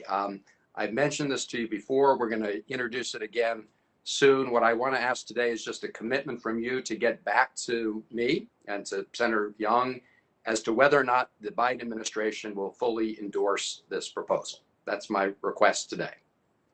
The answer is yes. I will get back to you. Happy to do it, sir. Thank you. And, speaking of discrimination, one of the most insidious forms of discrimination is landlords denying families, rent based on source of income. And we've got to address that, I believe, in this legislation. Nobody should be denied access to housing because they're relying on an affordable housing voucher. Secretary Buttigieg, I applaud the inclusion of the $20 billion in the American Jobs Plan to help reconnect communities that had been split by prior federal infrastructure investments. We've talked about this before. I was just in Baltimore City with the mayor this week at the site of what we call the Highway to Nowhere, 1.5 miles of highway that was stopped because people in the better off part of town succeeded in stopping it, but not before 1.5 miles of highway were built that split an African-American community and neighborhoods. We've got to heal these wounds, bring the community together. It's a perfect example of why those funds need to be used. I want to ask you now about the transportation funding formula for a second. Because if a state like the state of Maryland wants to build a highway, we just use our federal formula funds and we go ahead. We get 80% federal funding. We want to invest in a transit line, a new start. We need to apply for a grant. We need to get approval from the FTA. And then at most, we get 60% federal match. And currently, there's no new start with a full funding grant agreement of more than 50% federal funds. So clearly, if you're a state and you want your dollars to travel faster, the federal government is now incentivizing highways over transit. Can you agree that we should change this and commit to work on changing this as part of the American Jobs Plan? Well, one thing I would point to is that the once in a lifetime investments that are contained in the American Jobs Plan roll out on a different basis. You saw the president's vision include $85 billion for public transit and transit related investments. Not that we don't care about highways, roads, and bridges. Indeed, there's over $100 billion committed to that purpose. But we're trying to base it off where the needs actually are, and that's why you'll see that different ratio encapsulated in the president's vision for that major investment we need to make for the future. Got it. Well, I want to work with you on what the cost share is for the states, because right now in our ongoing programs, there's a huge incentive to go for a highway investment rather than a transit investment. And that discourages states from using their dollars for transit, even when that makes the most sense, because the federal dollar travels faster on the highway than on transit. Briefly, I know you agree that building federal roads, bridges, or other infrastructure, we should do it in a way that's built to last. And if it's in a federal floodplain or other area that will be impacted by climate change, we need to build with resilience. The Obama administration put in place the federal risk management standard. The GAO has said that that's a good way to save taxpayer dollars. The Trump administration tanked it. President Biden indicated that he was going to reinstate this really in the first week, but that has not happened. Can you speak to this and just commit to moving forward on this common sense proposal? With regard to that standard specifically, I'll look into that and see if we can get more information on where it stands. More generally, to your point, this is why resilience is such a focus of the jobs plan. I think there's a common sense case to be made that if, let's say a road washes out and climate change effects suggest it'll wash out again next year, if we put it back just the way it was, shouldn't our policy be able to tell the difference? And that's certainly part of what we mean when we say build back better.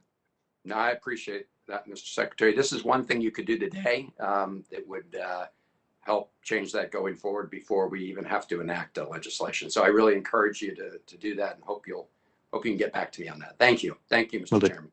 Thanks, Senator Van Hollen. Senator Tillis from North Carolina is recognized for 5 minutes. Thank you, Mr. Chairman, Secretary Fudge, and Secretary Buttigieg. Congratulations on your confirmations, and thank you for being with us today. Secretary Buttigieg, I want to thank you for reaching out to me, the courtesy call before you went down to North Carolina. And I want to ask you a general question of maybe what you're hearing as you travel across the country. But when you were down in North Carolina, what takeaways were there in terms of the needs and priorities down in the state? Well, one of the things I saw was just how rightly proud North Carolinians are about some of the visionary work that's been done to support and expand options in communities that are growing.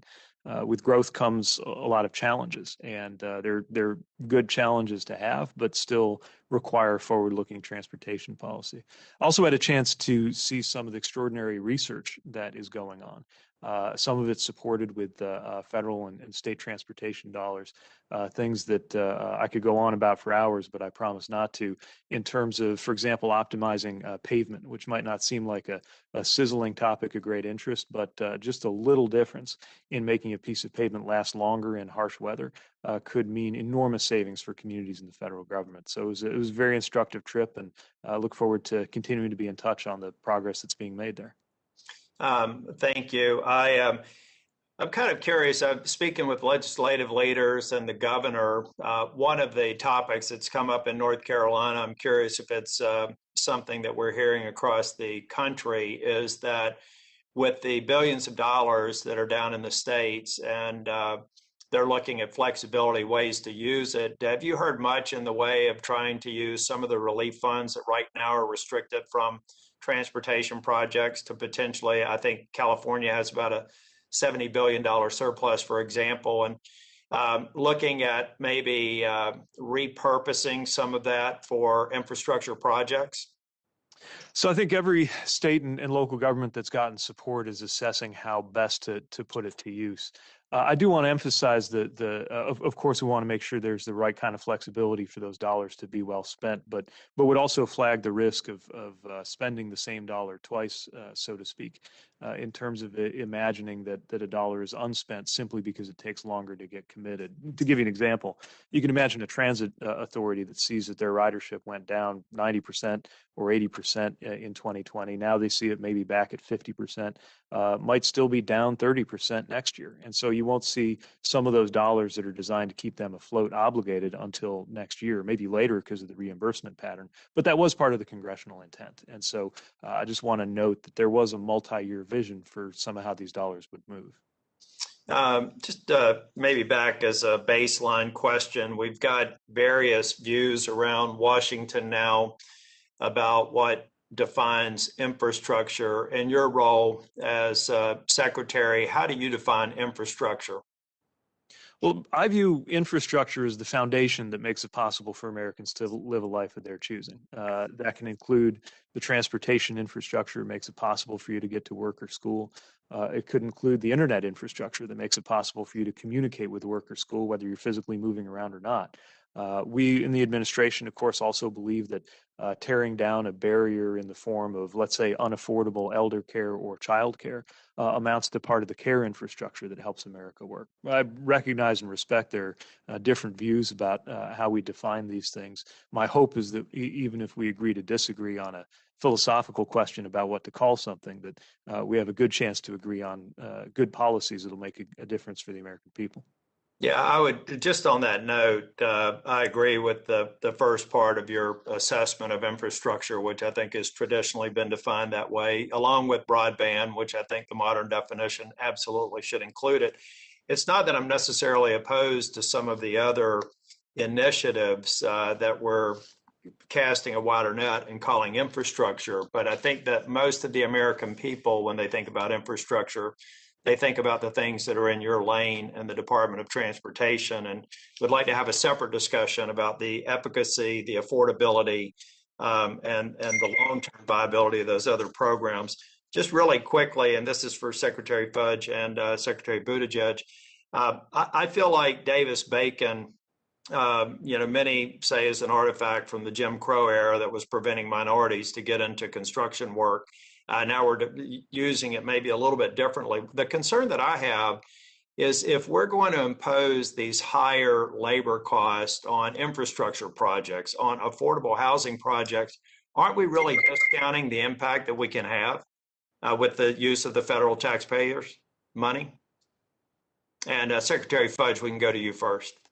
No, I really don't think that we are. And that's why we're putting in place things that the jobs plan will help us to bridge the gap for affordable housing, what it costs to build it, what people can pay for it. If you look at the jobs plan in its totality, you will see that these issues have actually been addressed within the bill. Well, I've just seen the cost of labor in these construction projects can nearly double the cost of labor. So I'm having a hard time getting my head around how that is consistent with trying to produce more access to affordable housing. But my time has expired. We'll take this up off the committee. Thank you very much. Thank you, Mr. Chair. Thank you, Senator Tillis. The senator from Minnesota, Senator Smith, is recognized for 5 minutes. Thank you, Chair Brown, and welcome, Secretary Fudge and Secretary Buttigieg. It's great to be with you virtually. I'm going to try to get to two questions if I can for both of you. And the first question has to do with this. As we get ready, I hope, to be making bold and transformational investments in infrastructure, we need to focus on how to make sure that the benefits of those investments and the jobs that they create are broadly shared.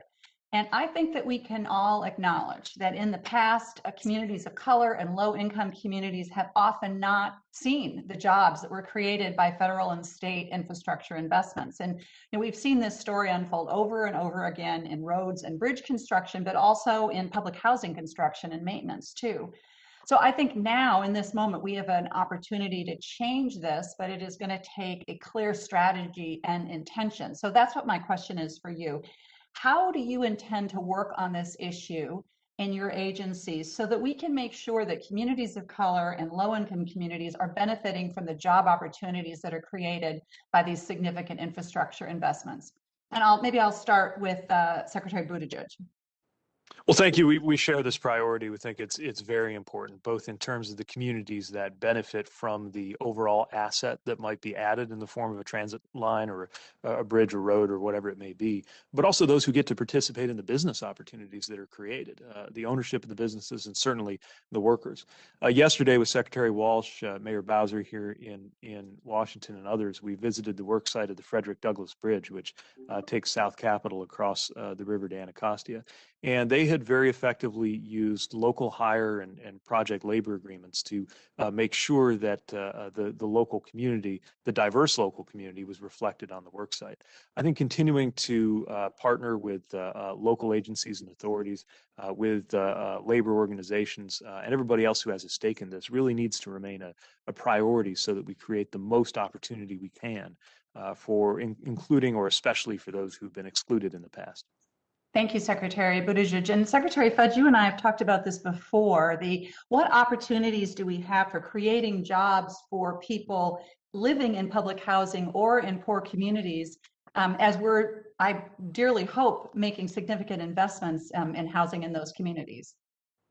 Thank you very much. And we've talked about it. I think there are a number of things that the jobs plan really can do. Apprenticeship program so that we can prepare people for some of these construction jobs. We know there are going to be more than 100,000 of them.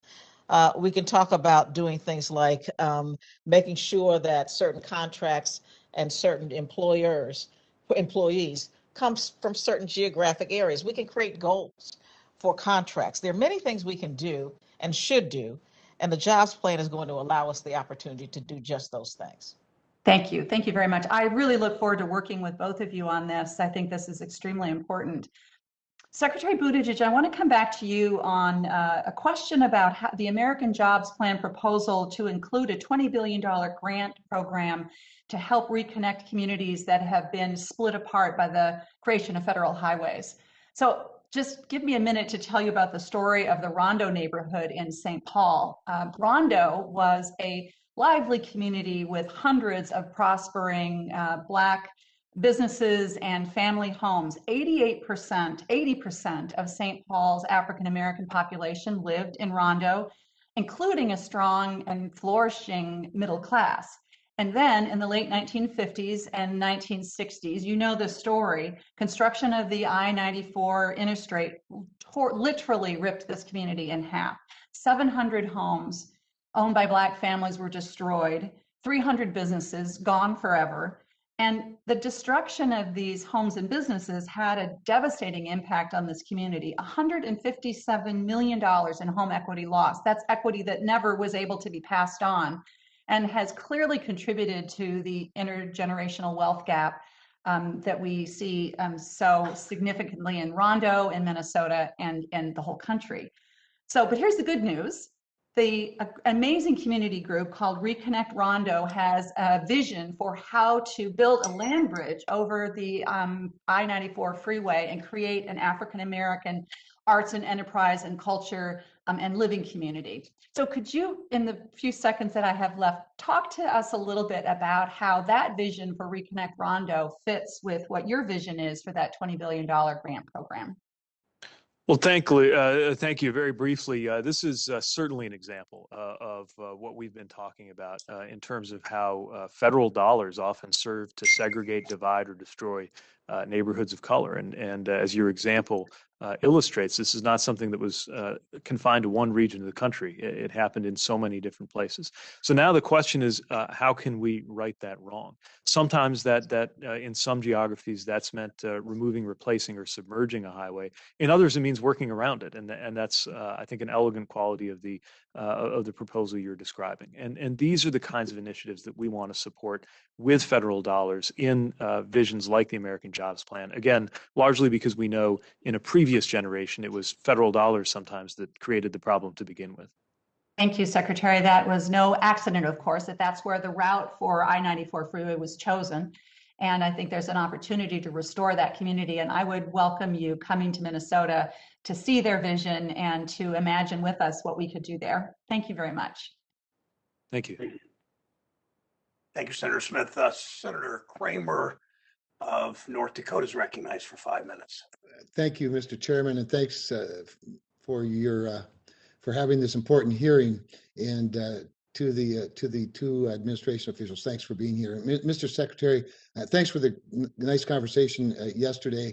And as you know, I sit both on this committee and the Environment and Public Works Committee, both of which have some jurisdiction over the main titles in the surface transportation authorization bill. And last month, we held a hearing in EPW on the solvency of the Highway Trust Fund. And it was pointed out then during the hearing that the fund would be nearly solvent if transit programs were actually appropriated rather than being included in the Highway Trust Fund distribution. Now, I appreciate the point, and I assume there's not an appetite in Congress right now to strip transit from the Highway Trust Fund, but traditionally, Congress has always kept an 80-20 split between highway and transit programs respectively. And so as we work towards this reauthorization, maybe give me your perspective or just ask straight up, do you agree that we should keep the 80-20 split in between the highways and transit?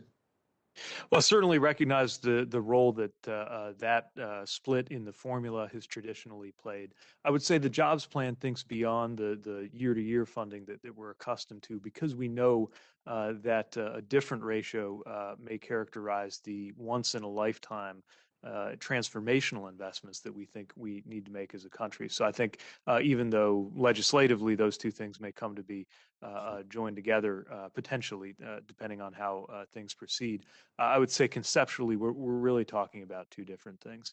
Of course, I think most of the communities we speak to are perhaps less concerned with the some of the technicalities than they are with making sure that these priorities are funded. And I know that that's certainly important in rural areas that have a lot on the line in terms of whether we continue to support critical connections, whether we're talking about roads and highway, transit, or other means of getting around. And want to echo what some of your colleagues have mentioned, that transit, I think, in the public imagination sometimes is conceived of as strictly a big city phenomenon. But of course, it's often in small communities that can make a big difference as well. It is, but again, underfunding highways to the, to this other issue, it has obviously a detriment as well. So the bottom line is we need enough money, obviously, to do all the things we want to do. In the meantime, I'd like to hang on to at least as much of the formula as we can, if not all of it. I'm going to switch for just a second. Madam Secretary, Secretary Fudge, great to see you again, by the way. I look forward to working with you some more. As you know, access to affordable housing obviously is a challenge for a lot of Americans, including those in rural America. So both highways and housing have a lot in common. The Housing Choice Voucher Program at HUD, it helps about little over 5 million low-income people afford safe housing and decent housing in the private market. And it's administered, of course, by local public housing agencies, PHAs, as you know, and families that receive a voucher have 60 days to find a unit. They then pay 30% of household income toward rent and utilities, while the PHA pays the landlord the remaining rent. And HCVs increase, of course, stability, they reduce homelessness, and each year lift more than 1 million people out of poverty. As HUD acknowledges in its 2019 Evidence Matters report, landlord participation in the program determines the number of available units. It's pretty obvious, right? And their geographic distribution, of course, which in turn affects tenant mobility and healthy housing, fair housing. Unfortunately, there are things like rent payment standards, administrative processes, and misrepresentations of the program that can cause uncertainty in the operations and deter owners from participating in the program. In fact, we know that landlord participation is declining, with an average of 10,000 housing providers having left the program each year between 2010 and 2016. So as part of it, just more of an announcement, as part of improving the voucher holders' access, today Senator Coons and I introduced a bill to increase resources and reduce the programmatic barriers in the HCV program that will help hopefully attract and retain landlords. It's called the Choice in Affordable Housing Act.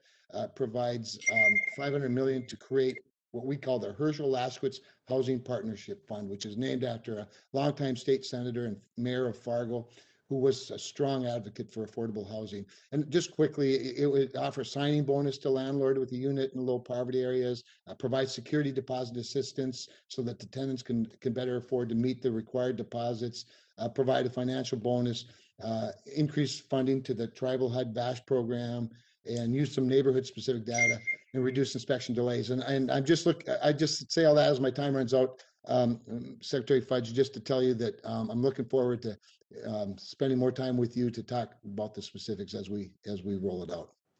Look forward to it. Thank you, Mr. Chairman. Thank you, Senator Kramer. Senator Sinema is recognized for 5 minutes from Arizona. Well, thank you, Mr. Chairman, and thank you to our witnesses for being here today. Secretary Fudge, it's wonderful to see you again. You know, we have a lot of work to do to expand opportunities for first-time homebuyers and ensure that there's sufficient affordable housing available to Arizonans. The state of the housing market in Arizona is particularly challenging right now. It's a very hot market. And I hear from my friends and neighbors that a home will go on the market in Phoenix and receive dozens of offers within 48 hours. Many of these offers exceed the traditional 20% down payment. Some offers are entirely in cash, and that shows the highly competitive nature of the market. I've even heard of homes that are selling for 20 or 30% over the list price, paid entirely in cash. So Arizonans who are looking to buy their first home are feeling very frustrated, and it's becoming too expensive to buy a home in Arizona. This has real implications for Arizona families. Delaying home ownership makes it harder for families to build long-term wealth, and it can force changes to other major life events like taking a new job or getting married or starting a family. So what types of solutions do you think could alleviate some of the housing supply challenges that we're seeing in Arizona? Thank you very much, Senator, for the question. And just know that I appreciate our conversations as well over during my confirmation, et cetera. Let me say there are a couple of things that the jobs plan is going to do to make this much better. We know that the biggest problem is that there is just not enough supply of affordable and low-income housing. It just doesn't exist. And so one of the things that the jobs plan is going to do is create as many as 2 million new houses or housing units. In addition to, with some of the tax credits, we think we could add another 500,000 houses or units of housing. We also are talking about how we deal with assisting home buyers, whether it be home buyer assistance, technical assistance, down payment assistance. We are working on all of those issues because we know that there are so many impediments to purchasing housing, but the biggest issue really is a supply issue. And so that's the biggest thing that we're working on, and that is a part of the jobs bill. Thank you, Secretary. I know that some of these shortages and price issues are also due to global supply chain issues, particularly lumber shortages that are contributing to rising construction costs. So my next question relates to manufactured housing. So whether we're talking about traditional manufactured housing or the growth of tiny homes, it's clear that these products are going to play an important role in satisfying consumer demand and providing affordable choices. So what role do you believe that manufactured housing plays in addressing ongoing housing supply challenges? And how can we work collaboratively to provide more safe, high quality, affordable choices to prospective homeowners? I had an opportunity just on last week to have a meeting with the home builders, and they have talked about the fact that lumber alone has gone up more than 200% since COVID began. We know that the cost of trying to build a single family house today, based upon lumber costs, et cetera, has gone up more than $32,000. So the things that we are trying to do with resources like low-income housing tax credits, like home that can assist with bridging the gap between the cost of housing and making it more affordable for people to purchase. We have put in place a new tax credit as well. So those are things that have been considered within the jobs package. And I just do say to you that manufacturing homes is an option that we too seldom look at.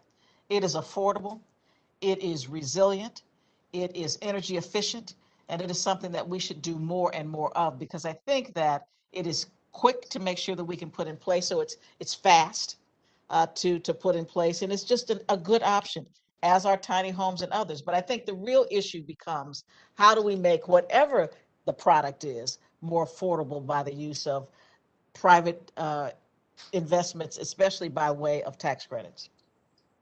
I agree. Before my time expires, I just want to ask you a final question about homelessness. We continue to see a larger number of individuals experiencing homelessness due to the economic damage from the pandemic.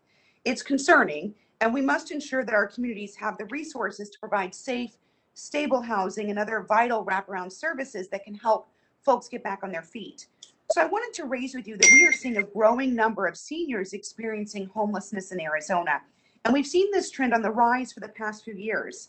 Now, it's a challenging crisis and there are no easy answers, but I'd like to ask that our teams work together to identify some solutions to address senior homelessness and of course, work to earn bipartisan support. To work with you. We have a lot of options that we can look at. Certainly, of course, Congress just did give us resources for emergency vouchers. So I'd be happy to work with your team. Thank you so much, Secretary. Mr. Chairman, I yield back my time. Thank you, Senator Senator Daines from Montana is recognized for 5 minutes. Thank you, Chairman. Secretary Fudge, on the matter of housing insecurity, you told the White House press pool on March 18th, quote, "I don't know where my Republican colleagues live, but they don't think that there isn't a problem, but there is."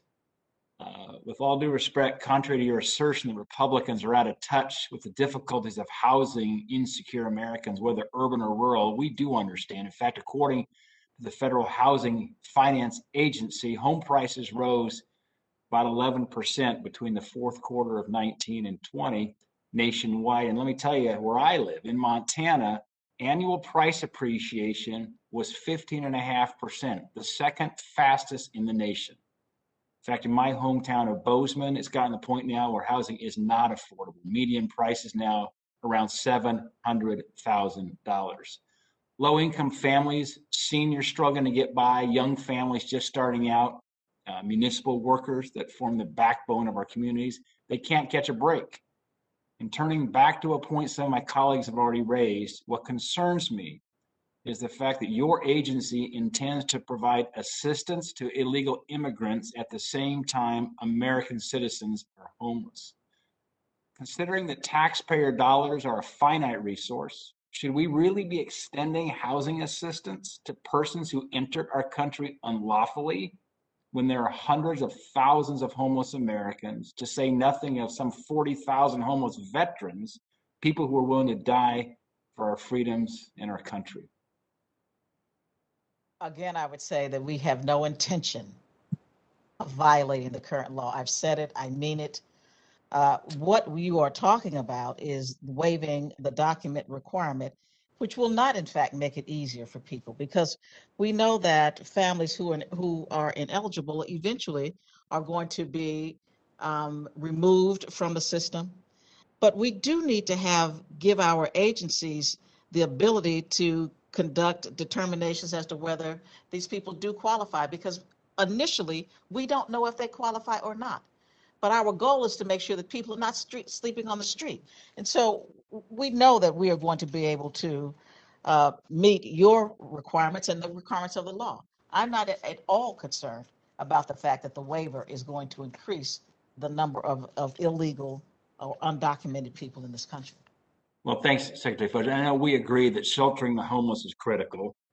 And as a former member of Congress yourself, I know you'll agree that taxpayer funds should be spent on citizens, and our first priority Absolutely. has to be our constituents. Shifting gears, we've witnessed record prices for wood products and other construction materials this spring, which has played a role in increases in the cost of housing, big increases. It's going to take some time for the supply chains to recover, but until then, construction costs are going to remain exorbitant. You've mentioned that one of the president's priorities is the construction of new affordable housing units. Secretary Fudge, how will HUD address increased cost of timber, plywood, and other critical building materials? Well, that's a tough one, certainly, because, unfortunately, HUD doesn't have the ability to determine what the market will get for lumber. But what we can do is to make that housing more affordable by some of the things that are in the jobs plan. We can assist with bridging the gap between what makes a payment affordable and not affordable. We can assist with, again, as I said, looking at down payment, first-time home buyer, looking at how we use tax credits. There are many things we can do to assist, but we really do not have the ability to determine what the cost is really going to be, because the market drives a lot of that. And it's just something that's not within our purview to do. One of the real challenges, and thank you, Secretary Fudge, has been inflation. We're already beginning to see the effects of inflation. It diminishes the spending power, certainly, of so many working Americans. And it's a result of some of the ill-advised, this very partisan stimulus package, another massive spending package before we even reach appropriation season. will only serve to accelerate inflation and make the cost of housing more unaffordable for lower income families at a time when we need their help. I want to shift gears now and talk about permitting reform for Secretary Buttigieg. There's significant infrastructure needs in my state. About 10 seconds. Sorry. What's that? Nothing, sorry. There's significant infrastructure needs in my state throughout the country. We've got broad support, bipartisan, for funding real infrastructure like roads, bridges, and ports, et cetera. I'm going to cut to the chase as I'm out of time. Secretary Buttigieg, how's the administration plan to address the issue of how long it takes to go through the permitting process? It can take up to 5 years. It's a real problem. We can get the funds to put the infrastructure in, but then we're caught up in 5 years of red tape. How's the administration plan to address this? Can you commit to working with Congress to significantly reduce permitting times to get these projects to the point where we're starting to dig?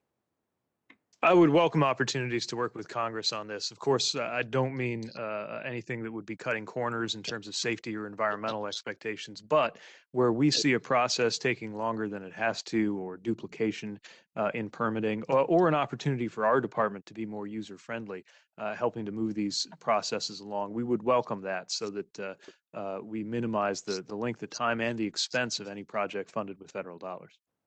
All right. Thanks to both of you. Thank you, Senator Daines. Senator Ossoff from Georgia is recognized for 5 minutes. Thank you, Mr. Chairman. Secretary Buttigieg, there has been already early stage planning for passenger rail linking Atlanta and Charlotte with a possible stop in the Athens area. There's also advanced discussion of rail connections between Atlanta and Savannah with a possible connection in the Macon area. The South is often left out of intercity passenger rail discussions. Will you please commit to working with my office to ascertain what can be accomplished through upcoming infrastructure legislation to expand intercity rail connections in the Southeast region, and comment on such initiatives if you see fit? Thank you. Yes, I'd welcome a chance to work with you on this. I think many of the most compelling opportunities for strong rail connections are in the South and the Southeast. And as you mentioned, it's not just the cities at the endpoints of these routes, but those in between, Macon on the one route, the Athens or Commerce communities in the other. All of these could unlock opportunity throughout the region. And when that happens, makes the country as a whole stronger, which is part of why the President's jobs plan includes such robust resources to expand access to quality rail in the U.S. Thank you, Mr. Secretary. I'd like to ask you a couple questions about infrastructure and transit in Metro Atlanta. First about the MARTA system and then about the Beltline project. As you well know, and as we've discussed since the mid-1960s, MARTA has been helping folks get around Metro Atlanta, but particularly as the pace of growth of the metro area has risen in the last couple of decades, we've chronically underinvested in this vital transit system. There is great interest in expanding bus rapid transit to connect, for example, destinations in Clayton and DeKalb and Gwinnett counties. Also discussed rail extensions. Will you commit to working with my office, the city of Atlanta, and relevant regional planning authorities in the state of Georgia to develop a comprehensive plan to strengthen and expand MARTA service?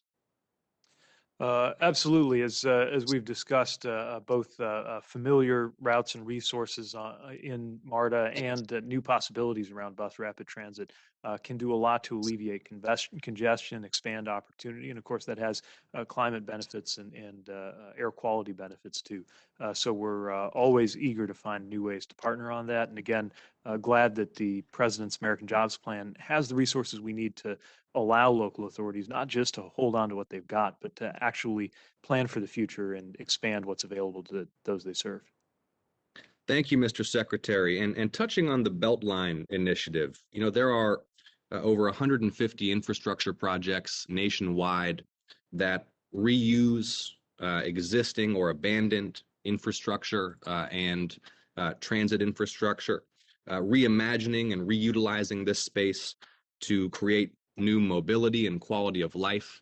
And the Atlanta Beltline, 7 of a 22-mile loop of former freight rail have already been transformed into a multi-use trail with transit capacity, affordable housing, parks, and green space plan. There's been more than $7.9 billion in private investment in this initiative. I'd like the federal government to get involved in helping to complete this project. Will you please meet with my office in coming weeks to discuss what we can do to advance completion of the Beltline? And I am so looking forward to welcoming you to Georgia tomorrow, and I think we'll have the opportunity to inspect it.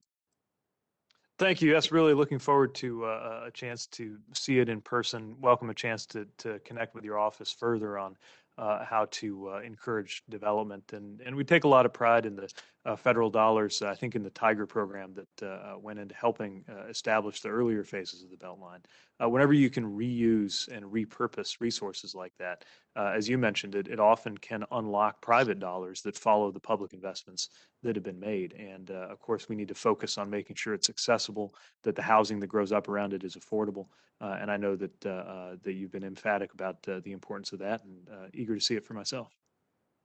Thank you so much, Mr. Secretary. And finally, to touch on the importance of completing the Savannah Harbor Expansion Project. This is the deepening from approximately 42 to 47 feet of the Savannah River at the entrance to the Port of Savannah. You and I discussed this earlier this week. I was in Savannah a couple of weeks ago meeting with Mayor Johnson, the Port Authorities, the U.S. Army Corps of Engineers. This project has been consistently over budget and behind schedule, but we're now very, very close to completing it. I secured a commitment from the president's nominee for the deputy position at OMB a couple of months ago to prioritize this project. Mr. Secretary, will you commit to working with me and Mayor Van Johnson of Savannah to ensure that Savannah is timely and fully completing this deepening and expansion project, I hope by the end of this year? Yes, look forward to working with you on this. This is something of not just regional, but I think national interest, given the size and capacity of this port, and it's important to us to see it through to timely completion. Thank you, Senator Ossoff. Thank you. Senator Warnock from Georgia is recognized for 5 minutes. Thank you so very much, Chairman Brown, and thank you both, Secretary Fudge and Secretary Buttigieg, for your leadership. Congratulations on your appointment. On Monday, I had an opportunity to speak with Nuria Fernandez, the nominee for Federal Transit Administrator, about the Capital Investment Grant Program and the need to invest more in both urban and rural public transportation service for communities that need that investment.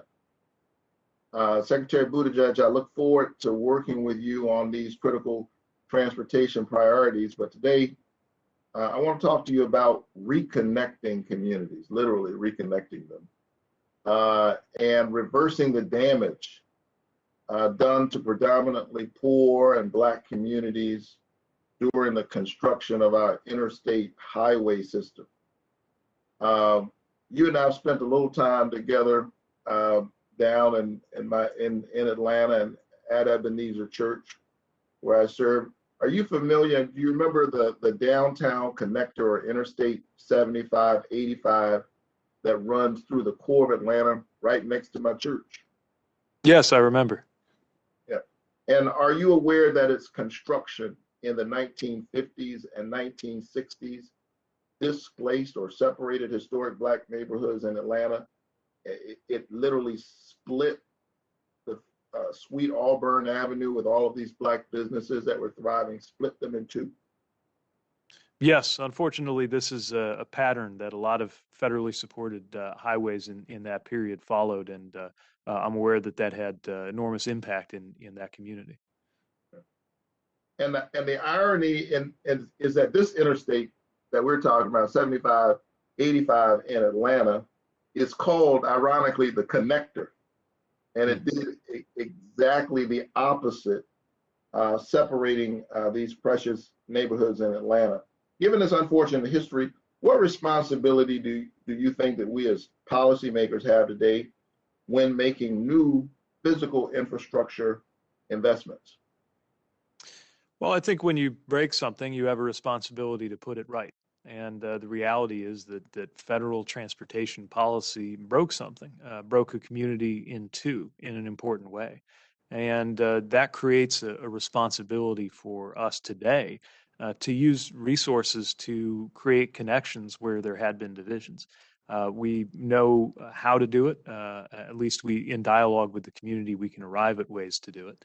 And it's one of the reasons why the Thriving Communities Initiative that's envisioned in the President's American Jobs Plan creates real dollars to make that possible. This is clearly a responsibility of the same federal government that in some cases created these problems. But it's an opportunity not just to mend what was broken, but I think to lift up entire communities through the benefits that would come from them being better connected. And can you speak a little bit about some ways we can redress these inequities? Well, I think it, of course, needs to be tailored to the specific community, and I'd welcome an opportunity to speak with you more about some of the ideas that have emerged locally. Sometimes it has to do with re-envisioning where a highway or piece of infrastructure ought to go. Other times it's leaving it intact, but finding ways to connect across, above, or beneath it. And again, these are the kinds of things that in the jobs plan, which, for example, includes $5 billion to make sure that future projects help rather than harm on transportation equity and greater connectivity. These are the things we could be doing together, provided we had the resources to work with. And I welcome the opportunity both to secure those resources and to put them to good use. Great, and you're absolutely right. I agree with you that you have a responsibility. The federal government has a responsibility to repair what it actually broke. And it's the reason I'm an original co-sponsor of the Reconnecting Communities Act. And I know you're coming to Atlanta tomorrow. So we'll get a chance to see this highway again, ironically called the Connector, with me and Senator will you commit to working with me and my colleagues on this legislation to ensure that projects that seek to reconnect these communities in Georgia, like the more appropriately named Midtown Connector and Project Stitch in Atlanta, as well as the reimagining of the I-16 off-ramp in Savannah, my hometown, are realized? Yes, I welcome a chance to work with you on this. And again, this is in the spirit of a major administration and departmental priority. And so I appreciate the work that's gone on and the leadership already to put together policies that would make a difference. I'll talk to you a bit about the meetings. Great. Thank you so much, Mr. Chairman. I look forward to engaging Secretary Fudge. Wanted to talk to her about the social determinants of health, but I know it's something she's passionate about, and we'll have time to talk about it in the near future. Thank you, Secretary Warnock, and she absolutely is. We've all had those conversations with her. Thank you. Thanks to both of you. Secretary Fudge, thank you. Good to see you again. Secretary Buttigieg, you too. Thanks for discussing why we need transformational coordinated investments in our housing and transportation infrastructure. These investments we know will create good American jobs and access to opportunity while helping communities become more equitable and affordable and resilient. I want to clarify one thing, then a brief question, last question to each of you. When people say labor costs, as you heard in this committee, what they mean is American workers and fair wages. These jobs will pay good wages that allow workers to live with dignity in their communities. They're helping to build. They will spend those wages in their communities at local businesses. Labor costs are the way people make a living. I want to close by bringing our discussion back to those workers whom we serve and what this investment would mean in their lives. I know you both understand dignity of work and what this means. So my question is more kind of an attitudinal, sort of visceral response perhaps might work. When was the moment, each of you, and I'll start this time with you, Secretary Buttigieg. I've started with Secretary Fudge more often in this. When was the moment you realized we needed a transformative infrastructure investment in this country? When did you first have that sort of vision and inspiration for each of you? Well, every mayor does battle with potholes. And I remember early in my time as mayor looking at the condition of our streets and roads, the work that needed to be done, and trying to do some mental math about what it would take to have a great road network in our city. And turning to my public works director and asking, with the funding we have, how long would it take for us to redo every lane mile of street in the city? And he let me know it would be on the order of 50 to 100 years. And I thought, great, all I need is some kind of asphalt to be invented that in our snowy climate could survive more than 8 or 10 years. And that was just one example of many that showed to me what it would mean, not just to have more funding for the things we'd been doing all along, like repaving roads, but more alternatives for how people can get around. And I think all of us have had moments like that again and again, especially when traveling overseas. and seeing the kinds of transportation infrastructure that citizens in other countries take for granted. Remember being a student in the UK on a train that they don't consider high speed, they just consider it regular speed, and realizing maybe for the first time in a visceral sense that we as Americans have come to settle for less. And as somebody who believes in the idea of Americans having the best in the world at whatever we do, and that certainly ought to include transportation, that pricked my national pride a little bit and left me motivated to make sure that whether we're talking about roads or rail or housing or energy or anything else, we've got the best in the world. And that's what I think the president's American Jobs Plan can allow us finally to do in our lifetime. Thank you, Secretary. Secretary Fudge, when did it sort of jump into your mind, the need for transformational investment in housing and infrastructure? Really, probably from the day I started to work. I realized how it would take me 4 buses to get to downtown Cleveland to go to work. And the only effective way to do it was by car. I would have to carpool with people because they didn't have cars. And then we started in our infinite wisdom to start to build more and more roads into the exurbs, way beyond the suburbs, where people could not get to work. There was no transportation to get them there, so they had to have a car. And so you start to think about it, maybe not in the way I think about it now, but I knew there was a problem then. And it has taken us an awful long time to get to this point to try to address it. Thank you. Excellent answers. Thank you both for being here. For senators who wish to submit questions for the record, those questions are due by the close of business next Thursday, May 27th. For witnesses, please submit your responses to questions for the record 45 days from today. Thank you both very much for being here. Thank you both very much for your public service. Good to see you both. The committee is adjourned. Best wishes.